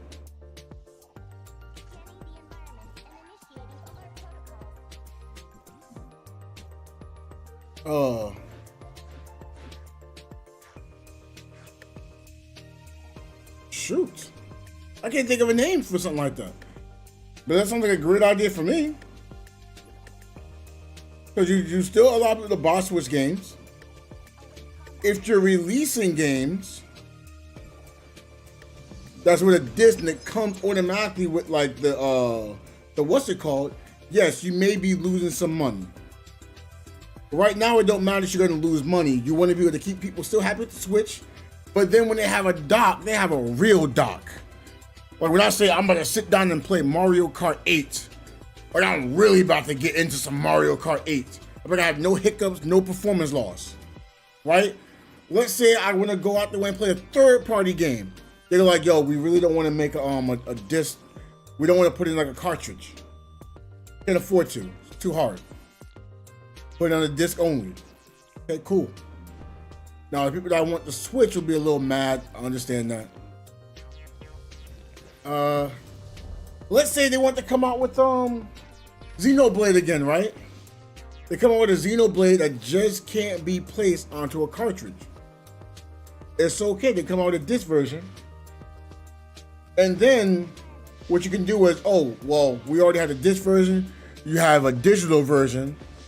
You place the digital version directly on the Switch. Ta-da! I just fixed the problem right there. In fact, you can make it so you don't even need the cartridge. You just make it so it's on a disc, but on the Switch you can download, but you can still have something physical to put into your newer Nintendo console. I just fixed 2 problems right there. I'm saving the money on cartridges, and I'm still making the Switch be useful. Whoa! Who would have thought that, right? You can't tell me that's not a bad idea. You cannot tell me with a straight face that's not a good idea. Got a response? Because then they have more wiggle room, more you have more of a chance for someone to say, hey, you know, I want to make games on the whatever the Nintendo product could be called. Because what, they got a GameCube, 64. Shoot! You can name that thing Nintendo 4K. Name that thing Nintendo 4K. You got something here. They already had 64. When they named it the GameCube, it looked like a cube, right?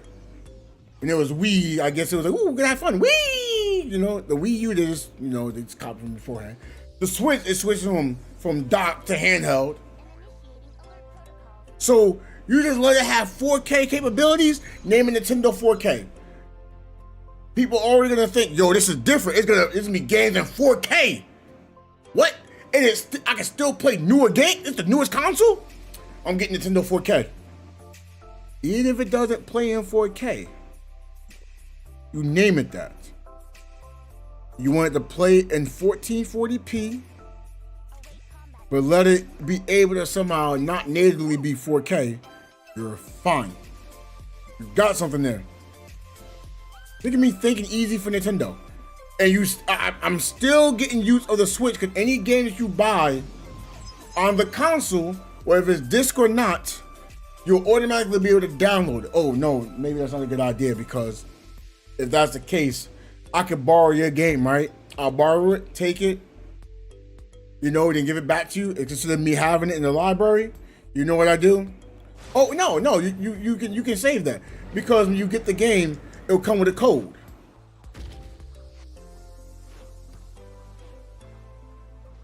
If you lose the code, look, you just gotta buy a code flat out.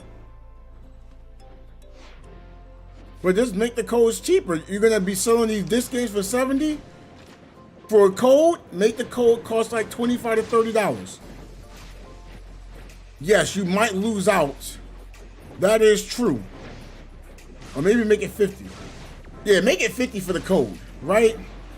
But if it's 50 for a code, and I can still buy the disc game and it comes with the code. Let's say the disc is $70, $60. I get a free code with it. Yo, I may not even wanna what's it called?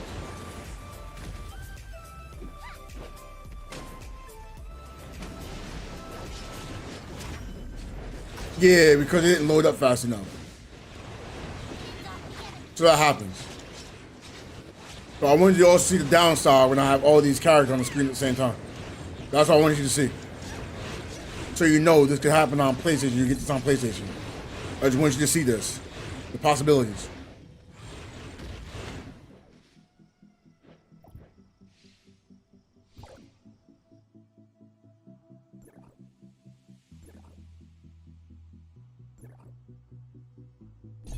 So if anyone was like, oh, they should have had this on PlayStation day one, you can kind of see why it wasn't on PlayStation day one. But you know how Sony is. When they get something, they want it to be the cream of the crop, Gotta be the best. Even if it's not the best. Is it time to act? But man, that's a great idea for Nintendo. I wanted to take advantage of it. They already have the Switch, and they can still sell the Switch at the same price. Oh, well, how much would you sell this newer console? $300 to $400. You mentioned, oh, well, it might cost a lot. You gotta sell it $300 to $400. No, because the Switch is like $300, $350, maybe $400. You can sell it $400 or $500, knowing that someone else can have a Switch, and they can cooperate with each other.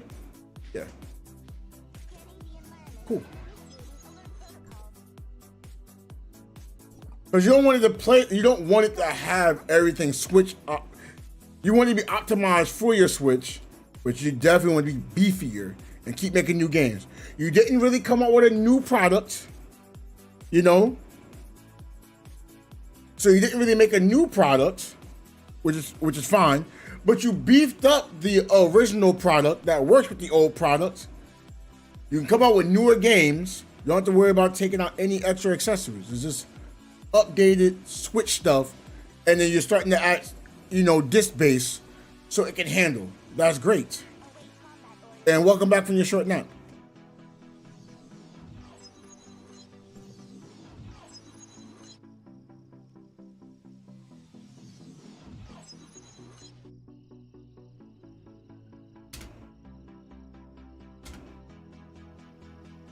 Got a response? Scanning the environment and initiating alert protocol.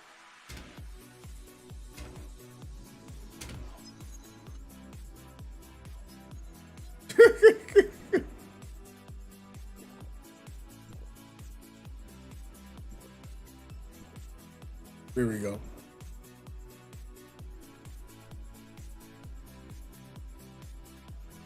And I don't see how that's bad. Because now you don't have to, quote, make a new product. If someone doesn't want to upgrade from the Switch, they still got it, but they just know, look, it may not handle well. KG or Dirk, what we talking? That's a question right there, Dizzy. They don't have enough information for me to make a pick. Because there's no wrong pick there. If we're talking about to build my team around, I want to choose KG. If I want someone that modernize, you know, a power forward, they both modernize the power forward. You know? But if I'm talking about, okay, I can get someone that can stretch the floor, I mean, KG's still a good pick. But if you want to, you know, be able to shoot threes and have an unstoppable move, I want to choose Dirk. Dirk has better offense than KG. It's not like it's leaps and bounds better, but it is better. When you're talking about defense, I want to choose KG. But Dirk is an underrated defender too. So I probably would choose Dirk because I know he's going to be underrated. And Dirk would be easier for players to get along with. KG is smash mouth and he can scare players away. But I prefer that in KG.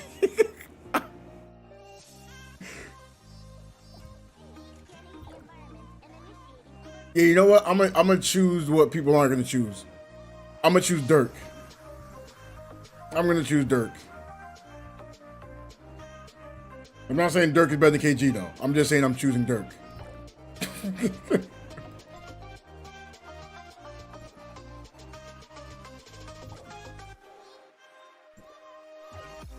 Man, I would love for them to do that. And you know what would be the crazy idea is? If they did something like that, to be able to put disc there.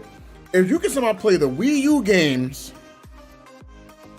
and the Switch games, and they got Switch games onto a disc, oh my gosh, the possibilities. Because you know what that automatically means? Some of your older games can be rejuvenated and just add on to it. You can keep it all within one sphere. You might say, oh, but they'll lose money. No, they won't lose money. They'll gain money. People would be surprised and not go back and buy older games. If they do, it's nothing lost.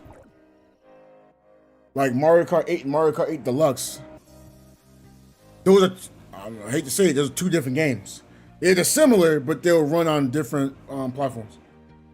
I'm telling you. If they make the online free again, it'll make a difference. You know what'll also be great? I'm not gonna lie. Look, Pokemon would benefit from this heavily.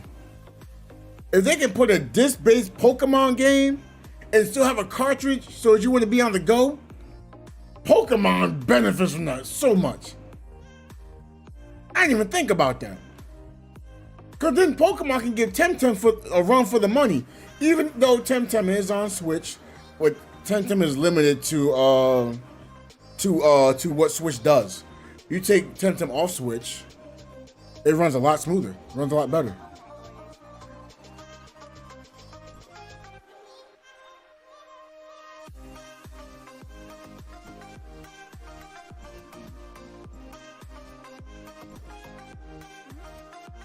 Whose message is this?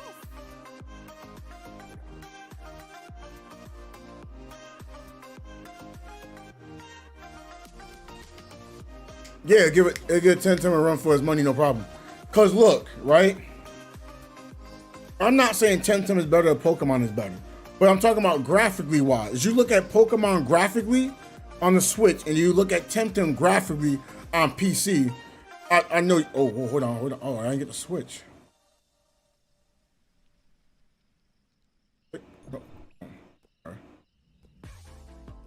Well, it still worked out. But when it comes to Temtem's and fluidity, the animations are way better than Pokemon. It blows it out the water. The only reason why people say, oh, I still rather play Pokemon is because they're attached to it. How do I know? I literally have friends who say, oh, I play Temtem, I play this. It reminds me of Pokemon. Like Crystal's in here. She says things like this. I'm like, yo, if Pokemon came out at the same time right now, she wouldn't have a memory of Pokemon, right? So there's no attachment. So that's the half the reason why people say Pokemon is better, because of the nostalgia. Because the games today, they're not like that much better than what it was beforehand, and technology has evolved. That's not me hating on Pokemon. Did you want to say it is? Sure, go for it. I'm hating on Pokemon. Except I still think Pokemon Black and White were like two of the best games. And I went back and played them. I played Pokemon Black and White after X and Y. After. That means I went backwards. It was a great game. Yeah, you can say, oh, it's not as good. Yeah, whatever. Great games. Great games. I'd recommend someone to go back and play Pokemon Black and White after playing the newer ones. And I bet you can tell me, hey, this has a better storyline, difficulty, the opportunities is just an overall better experience, less hand holding. That's the reason why I got into Temtem, Nexomon, Koromon. Like, I really enjoy these games because I don't have the thought of it has to be Pokemon. No, that's gone. Right? Don't know, I'm a huge Pokemon fan. I'm not a huge Pokemon fan. I like Pokemon. I'm not gonna fan out on it, right? I'm not. Just like I love basketball. I'm a huge fan of basketball, but I'm not gonna give 2K the go ahead. I think 2K is a terrible basketball experience because of how much it quote costs to play. Even if you're not spending money, it costs a lot of time to be doing what you can on 2K. Even though if you have a basketball mind, having a basketball mind does not translate to 2K. So if you have a Pokemon mind, I mean, it doesn't really translate to the newer games either. You just know about nostalgia. If you play a newer Pokemon game, you don't know those new Pokemon. What's the difference if you're a Gen 1 and you play the newest Pokemon game and then a game similar to it? The only difference is Pokemon. That's it! You ain't gonna know none of them MFers? Look, hold on.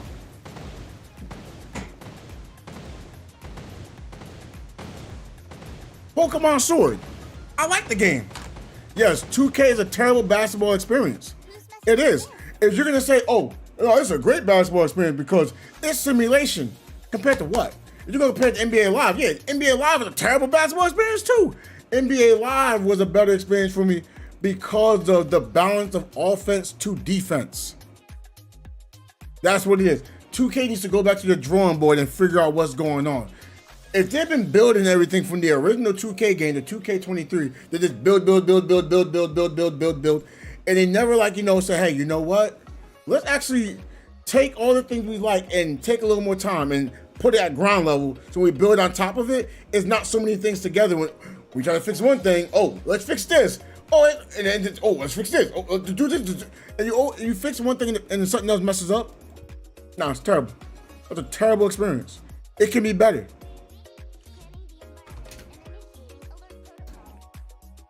Madden is a terrible football experience. Better storyline, true, although Pokemon Scarlet and Violet is a consistent for story though. Yeah, most of the Pokemon games are the same story. Look, okay, I'll tell you how the new Pokemon games work. Tell me if I'm right, because I have not played it, I have not looked at it. Okay, You're going to be a little kid. You live with your mom. Something happens, and because whatever happened, you have to get a Pokemon, right? It's going to be a starter it's going to be a 3 evolution, right? It's going to be flame, grass, or water, right? You're going to be going to get your badges. Within getting badges, Whose message is this? wait, I can't say the whole game is a terrible experience though. Why can't I? Okay, Antonio, riddle me this. What's a better game? NBA 2K, and we're talking about simulation. NBA 2K18 or the new 2K23? If you was to tell me 2K23 is the better simulation experience, I would ask you, what is simulation to you? I'm a basketball head. I'm not here trying to fanboy to see how the game plays and how good I can be in it. I want basketball simulation because that's what they're telling me. But we'll get back on the 2K in a little bit. You give me that question, and I'll get back to you, Antonio. But yeah, right. Within getting these badges, you're gonna run into Team X. You know. Oh, no evil team. You're not gonna run into no evil team. That's crazy. Okay, that's just one thing they got rid of. Okay, but I'm gonna run into. If I don't run into an evil team, I'm gonna run into a problem with XYZ type Pokemon. And then eventually I'll run into my legendary that's on the box art, right? And then there'll probably be some other legendaries on the game, potentially. But then after that, you still got to go and beat the Elite Four. That's probably gonna have 4 people. And then within that, you're gonna have a rival who just sucks and they try to become better.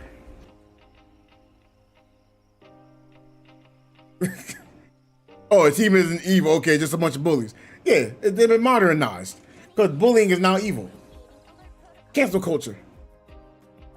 Okay, dribble guys not playing traditional basketball, exploiting the game. Yeah, that doesn't sound like a basketball experience. That does not sound like good basketball. And you might say, oh, well, if you don't play that mode, oh, I'll make this fair comparison. I played NBA 2K13. You couldn't block dunks, but if you was trying to play solo hero ball and try to be a dribble god, doesn't work. You can't spend a bunch of moves to exploit. You can get double teamed. You have to pass out, and you actually had IQ in those older games. You have to go around trying to restore the legendary's power. Okay, so I still had something to do with legendary. Okay, now you see how I can kind of name what's going on in the new Pokemon game. Like, I kind of forget how Sword works, right? I have Shining Pearl. I have not beaten the game. I forgot how X and Y worked. So I'm really working on like Gen 1 and 2. That's really where my memory is coming from. Yeah, like I have Pokemon Sword. I don't remember anything from it. Like, because the game was so easy, I don't remember anything from it. I can fight against Pokemon that I was weak to, and I can win the fights.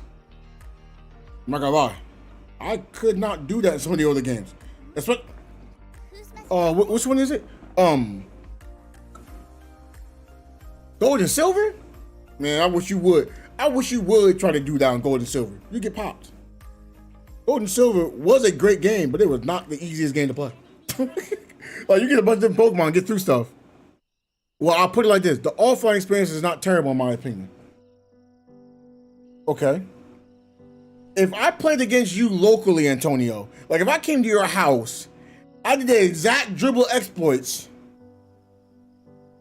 because that's still considered offline. If you go into like into a street mode or any other mode, and that can be replicated in a couch co-op, there's no difference. Like if you talk about Park, wait, even in Park, something like that happened, because you can play the street mode.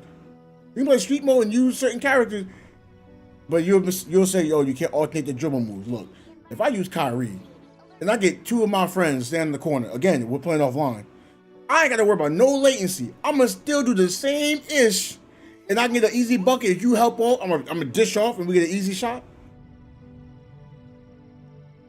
Like, I get it. You like it. What I'm stating is, from a basketball fan's point of view, I don't like it. That's what I'm stating. Now, look, I played 2K19, I'm not gonna lie, I thought 2K19 was great. Now, did I put in the effort on 2K19? No, but I thought it was great. 2K20, I don't remember too much from it. But 2K21, I was like, man, I gotta do so much on it. It's so draining. So I just didn't get into it. 2K22 and 2K23, all I hear is, oh, the new game come out, I'm gonna go play the old one. Oh, the new game came out, yeah, I'm gonna go play the old one. I hear that every year. So if the game comes out and you keep saying, oh, the new game comes out, I'm gonna play the old one, that's not a good experience. That's not a good game if you keep going back to previous games because you get tired of the old one. So if in order for me to play 2K23, I gotta have NBA 2K22. Sounds weird to me, right? If I'm gonna play 2K24 and I need to make sure I hold on 2K23, that sounds weird to me. Now, I'm not saying you have to, but I'm saying for the majority of the community, that's what happens. And if something is fixed beforehand, then you put it in the new game and then something breaks, that's not a good experience. I don't know if you played some of the older ones on PS2 and PS3, Antonio. I don't know. I'm not saying, oh, they blow the new game up the water. But it's like there's things that happen in the older games, and it's like, wait. Why things that we once had not in the newer games? Like, for example, when I used to play back in my day, Antonio, I could play NBA 2K, have a perfect release. That don't mean I'm gonna make it, but it's easy to get a perfect release. I can still miss if it's a bad shot. If I'm contested and it's not a good shooter and I do perfectly, I can still miss. I can be a great shooter and still miss. They have the defense right. But nowadays, I can shoot a semi-contested shot, even though you smothered me. Man, it's green. If it's green, it's in. It's like, what? But if it's white, it don't go in. That's not simulated basketball. Because you're telling me it has to be green for it to go in. Look, I don't see live as a simulation basketball experience. Once they added that green, if it's green, it's automatically in. I think that's terrible. But at least on live, someone can be having a green, and you can go take it away from them. Now, that's not really, quote, simulation from the thought process, but if you look at it, someone can be shooting, it's like, okay, even though it was green, I ran up to you and contested it, the green can go away. That's a little bit better, right? Look, I hate if I get hit with a crossover move, it's a whole ankle breaker, Antonio. I fall down, but I'm still in front of the guy. Like, he broke my ankles, but I did everything he was doing, and then he drops the ball when I got my ankles broke. I'm like, Got a response? how was it simulation? I knew where he was going, but because he spammed enough crossover moves, I fall over. That's not simulated basketball at all. That's not even fair. But I'm not saying 2K is a bad game. It's a terrible experience from a basketball standpoint. When I buy a basketball game, Antonio, I expect to play a basketball game. Like, if that's why when you say, oh, you prefer arcade games. No, I'm playing the arcade game because when I play 2K, they have too much arcade in it. So I'm like, bro, I'm not even enjoying this. I want simulation, but you gave me an arcade game mixed with simulation. So I'd rather just play the arcade game so I get full arcade. At least like I'm expecting it and it works properly for me. I'm cool with it. That's why I talked about NBA Showtime. I think NBA Showtime is a fun game to play. It's arcade, it's gonna be arcade. You know? If I buy something, I want it to play like something. And you might say, oh, but NBA Live is not simulation. Yeah, but it's still a balance of playing. It's tug of war. I don't want to play tug of war. In fact, Crystal can actually can be in on this. She doesn't know anything about basketball. Well, not much. No disrespect to Honey Bunny, right? She doesn't want to play a game if I'm playing against her, right? If she doesn't know anything about it, I don't know everything about it, right? Somehow, I just tell her she can do this, that, and she'll have an advantage while playing against me. She does this, that, and she's able to consistently score on me when I know basketball and she does not. She'll be like, yeah, I like the fact I scored. I like the fact she got to be successful. Now, if I put it the other way around and I'm doing that, and there's nothing she can do about it. But it both works for us. She'll just be like, well, okay, I don't get it. She's just gonna be confused. Whose message is this? But now, if I tell her to stop something, and she'll, oh, I can stop it. Now I tell her how to stop it, but then she can't stop it. That's not fun. Whether it's basketball or not. Like, if we're playing a fighting game, fighting games are great analogy. I always love doing fighting games because there's one skill against another skill, right? If one fighter is clearly better than the other fighter, not through our skill, just let's say we're playing Street Fighter. If I have Ken and you use Ryu, I'm talking about Street Fighter, 2. They have the exact same moves. They work exactly alike. So you're expecting a skill gap. Whoever plays better should win. And that's fine.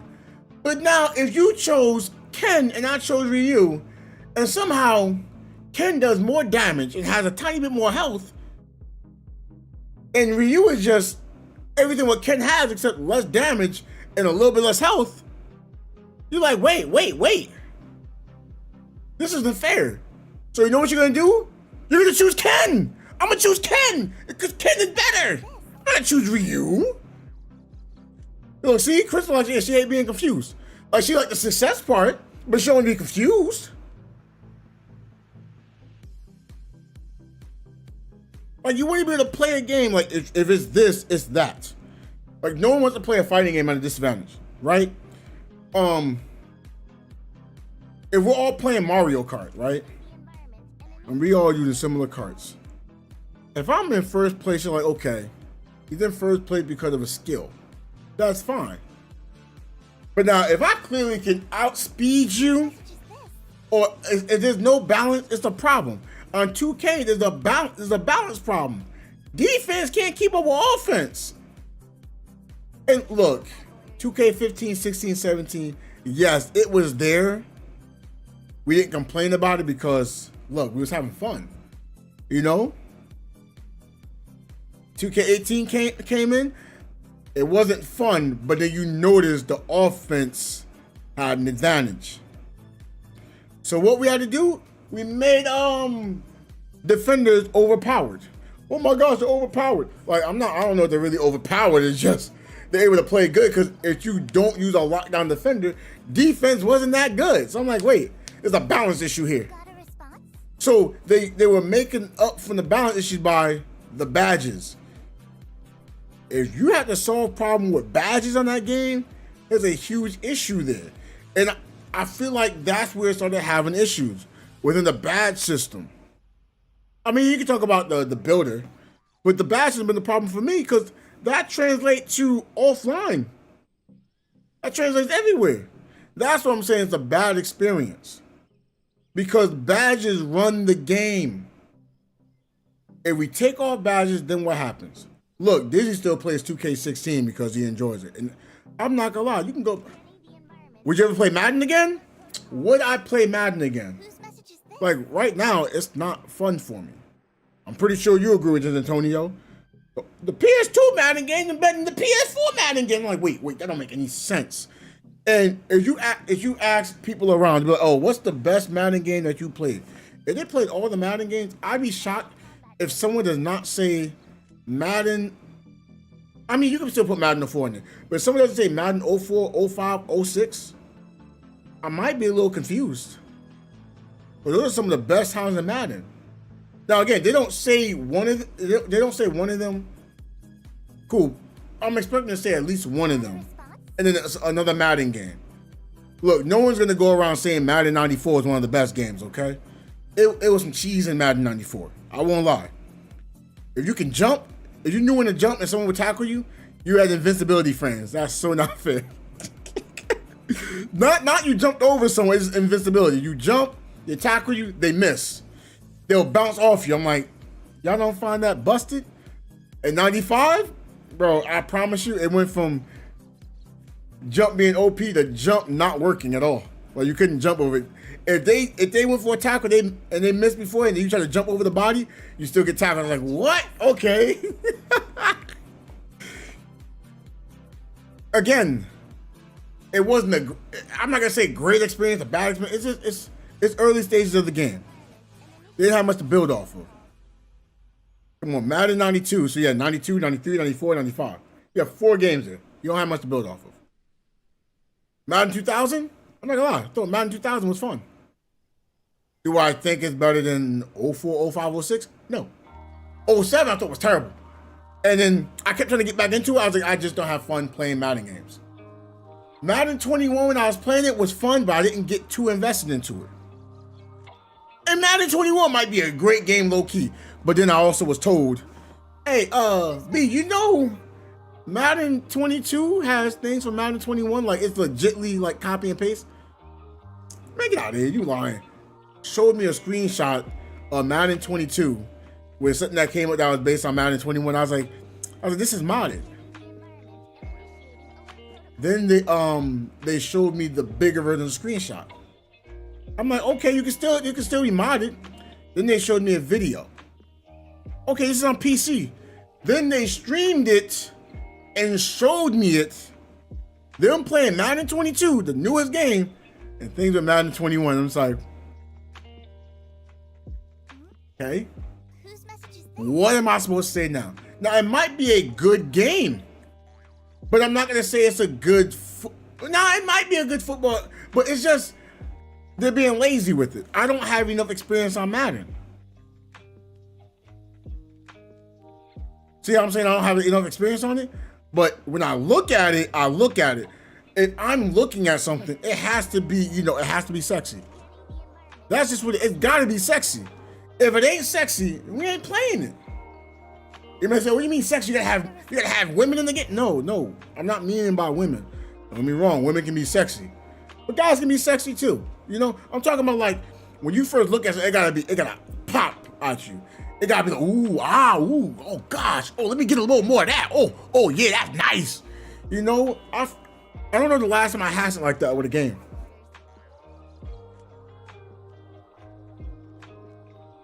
I don't remember the last time I had that within a game. I can't think about it.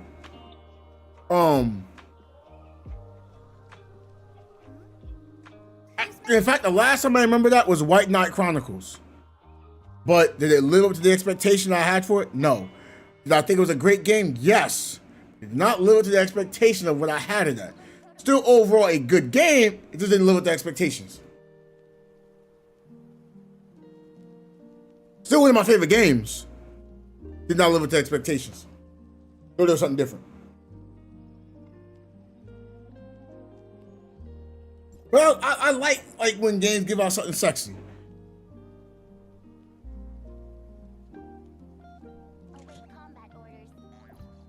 I think that's a good way. Cheerleaders are still not back in the... Wait. Why do you think cheerleaders out the game? Look, I'm not saying I need cheerleaders or not need cheerleaders. What I'm saying is if it's there, why get rid of it? That's all I'm saying.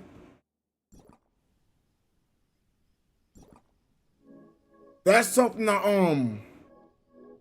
I harped on about Live, right? They had dribble moves that you had like standstill dribble moves. They had that, right? Then they had it in Live 10. I don't remember it Live 09, probably had it, right? I didn't play Live 14 or Live 15. No, I think they had it in Live 15 though, the demo I played. Live 16, they had those ISO dribble moves. I was like, cool.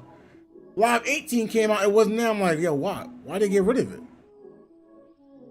The shooting mechanic, I thought the shooting mechanic was fine. There was no green, right? But I guess Live felt pressure of 2K, or you gotta have green shots. I'm like, why did y'all go this route? I didn't have to. Because I can say, oh, it's green, don't worry about the rebound. I like the fact every time I shoot, even though you show the percentage, it can say, oh, 67% chance is going in. It can still miss. I like that feature. Now in 2K, they had it so, oh, you can get the rebound takeover and you can see where the rebound's going.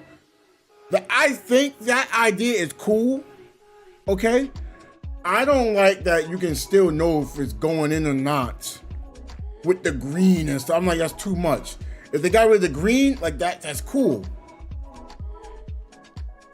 You might say, oh, but you need green. Like, I'm not saying get rid of the green release on these basketball games. What I'm saying is get rid of green release that automatically goes in. It can be a perfect release. If it can still brick. If you do everything right, you should be able to consistently shoot a perfect shot. But it might be contested, so it should be a worse shot. If you're shooting up the dribble and your character's not good for shooting up the dribble, it could be a worse shot. If it's a standstill shot and your guy's good at standstill shot, it should go in at a higher rate. If you shoot him in the corner, the guy's a corner shooter, it should go in more. If you got a hot spot from within the 2-point range and you shot in the 2-point range, higher chance. But you actually stepped outside your hot zone and you took a 3-pointer and it's a cold spot, it should be a lower chance of going in. Overall, no one would complain about that. It's okay to see missed shots. That's why I'm like, skill gap, it's like, yo, skill gap being able to just hit greens, that's not really skill for me. I should be able to know, oh, where should I be shooting from? Where's my good spots? Where's my not good spots? Am I open? If I can do everything the same way. That's why when I hear about Zens, what I care for. They're just showing they're being consistent. So that Zen makes it be consistent. Because you got to be consistent to the T. And I'm like, bro, like if it's a white, it's a brick. I'm like, okay, I can't do it.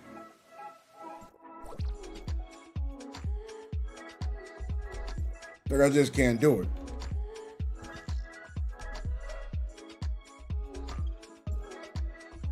Cause like that wouldn't be fair. Like let's say like I'm playing against Dizzy in a basketball game, right? Let's say we had same basketball knowledge. Okay, that's cool, right? But then like I run some plays on him and I hit him in a misdirection. Let's say I got Ray Allen, right? Ray Allen comes off an off-ball screen.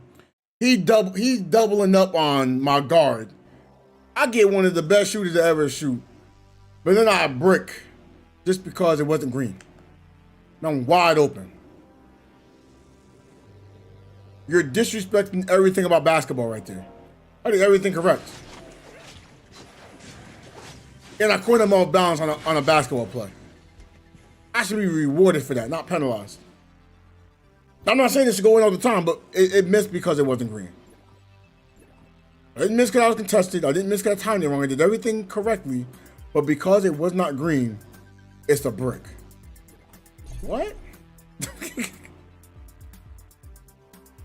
But then let's say Dizzy comes back with an offensive play. I actually keep up with him, right? Let's say I keep up with him. But then I foul him. He missed a free throw because it wasn't green. Good timing, where he misses the free throw. Then the second time, he does everything the same way, then it's green. Human eye can't tell. It's like, yo, why? Got a response? Yeah, I don't know if 2K gonna be the only basketball game. That's why I kind of moved off from basketball. That's why I was playing, at one point, I was like, yo, actually, I'd rather play 3-on-3 freestyle. So I wasn't worried about, oh, if it's green, if it makes, it's not. Because they had a green meter on 3-on-3 freestyle. You can still miss your shot. I was like, that's cool. What am I missing? If I just don't have the stats to show for it. If I'm using someone that's not naturally someone that can shoot, okay, not brick. Not brick. I shouldn't get bailed out because it's green. Like, I just can't get down with that. I did the same thing on live.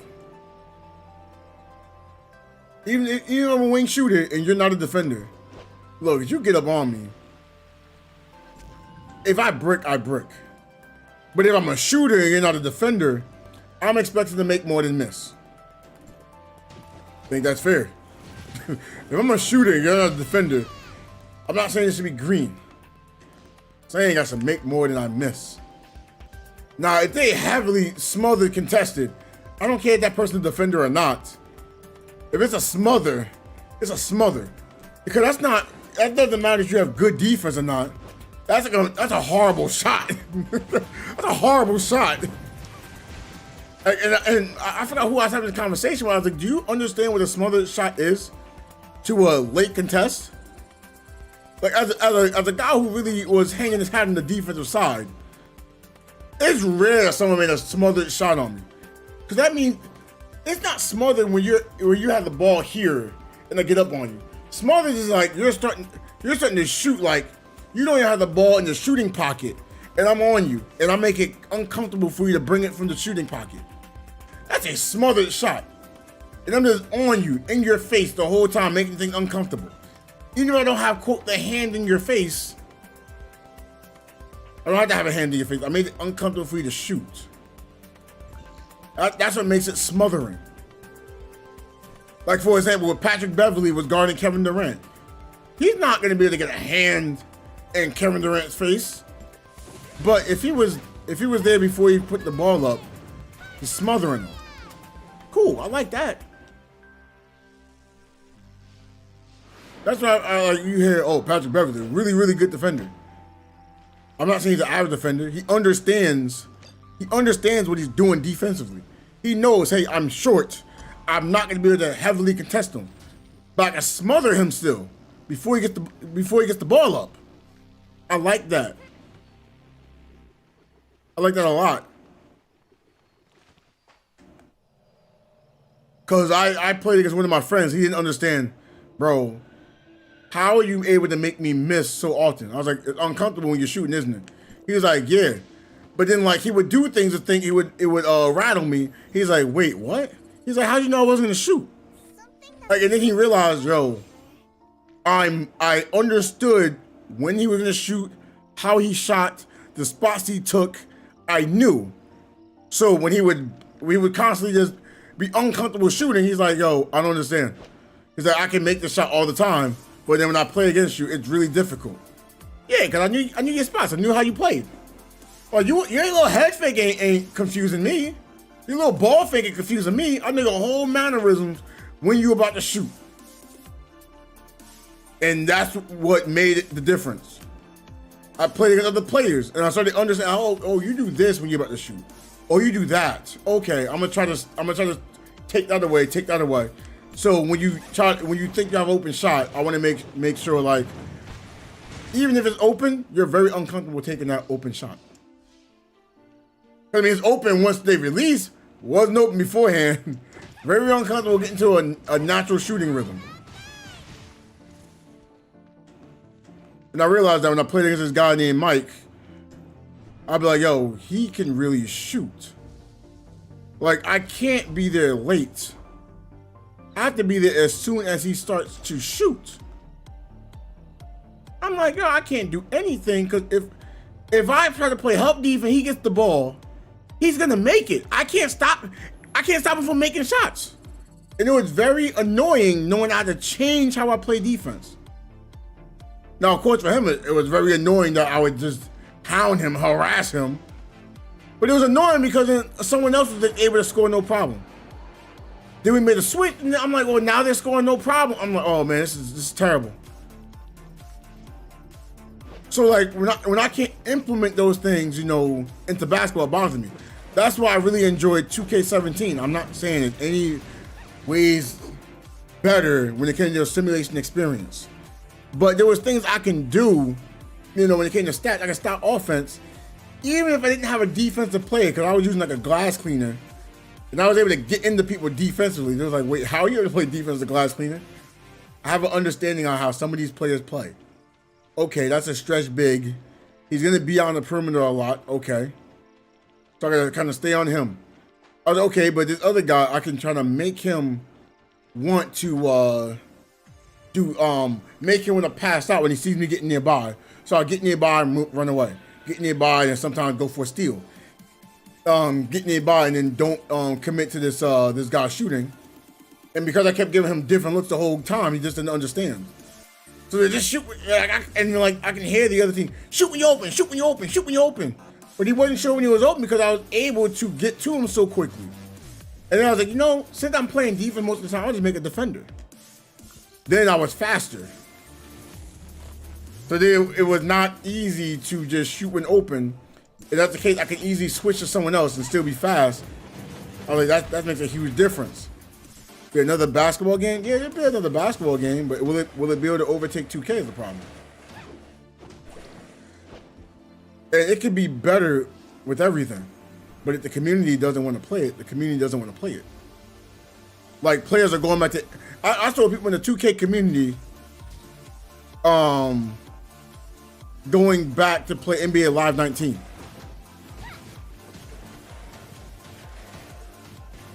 But it's something different. Okay.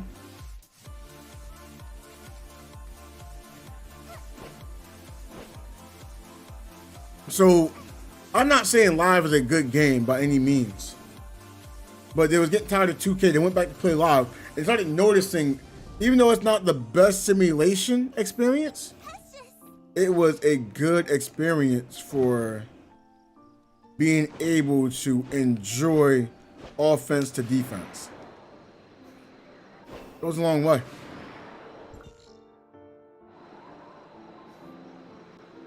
I could just drop down.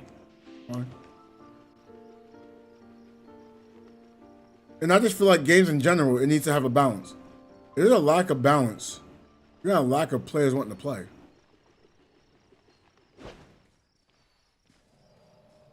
Because most say, oh, unbalanced is fun. That's not true. People like balance, but they don't want it to be boringly balanced. You know, if some things are a little bit stronger, but even if it might be a tiny bit stronger, you can still play it. That's fine. And sometimes it shows, and most times it doesn't. That's fine. How do I know? Live 18. We said defenders were the best position, and I understood why, right? But the crazy part is, even though defenders were the best players, it was still rare to find a defender. I didn't see a lot of wing defenders. I saw a lot of hybrids. I saw a lot of wing scorers. They wouldn't make a defender. Oh, you're using the best player in the game. Like, I remember Brick came in and said that. He's like, oh, you're only good because you use this. Well, how come you're not using it? If it's the best to play, why aren't you using it? Right? That's a question. Well, if it's better, just because it's better didn't mean it was gonna automatically make it good, you know? That's not like, even though it was not balanced, because it want to do different things.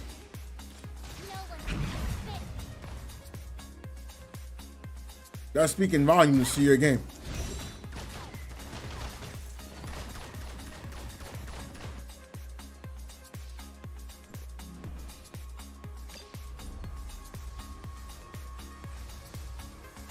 But yeah, we're gonna call it here. I just want to relax myself a little bit before I stream later on.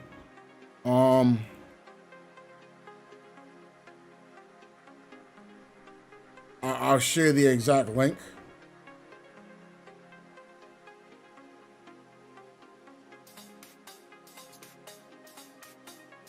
Because we will be on share play. We're only going to be there for like an hour, if it's even an hour.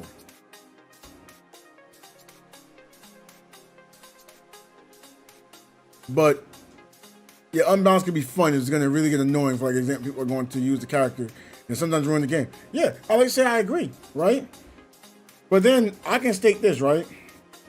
If it's unbalanced, right, but nobody wants to use it, that means it's not game breaking. Game breaking, unbalanced, overpowered are different things, right? For example, in fact, here's a good one. On NBA 2K 20, the best archetype was the playmaker. The playmaker, do it all. I forgot if it was a two-way playmaker or the regular playmaker. Everyone, it could do it all, but then like, if you had everybody using that one character, then someone else would choose other things around it, or the character that's the OP with the other characters around it was playing better. Because even though you chose the best, it wasn't good for team play if everyone chose the same thing. Right? Now, when it sounds overpowered in a fighting game, that's a bit different. Right? But if you can still skill gap around it, you can still skill gap around it. That's what I'm saying. It could be unbalanced. It can't be game breaking. That's a huge difference. Game breaking and unbalanced are two different things. But yeah, y'all take care. Y'all be easy. Come on, get out my face. In fact, I'm not gonna host because I gotta make sure I get myself something to eat. I'm not gonna be there that long. But yeah, I'll catch y'all in the share play. Peace out, y'all. Dude, this is wild, bro.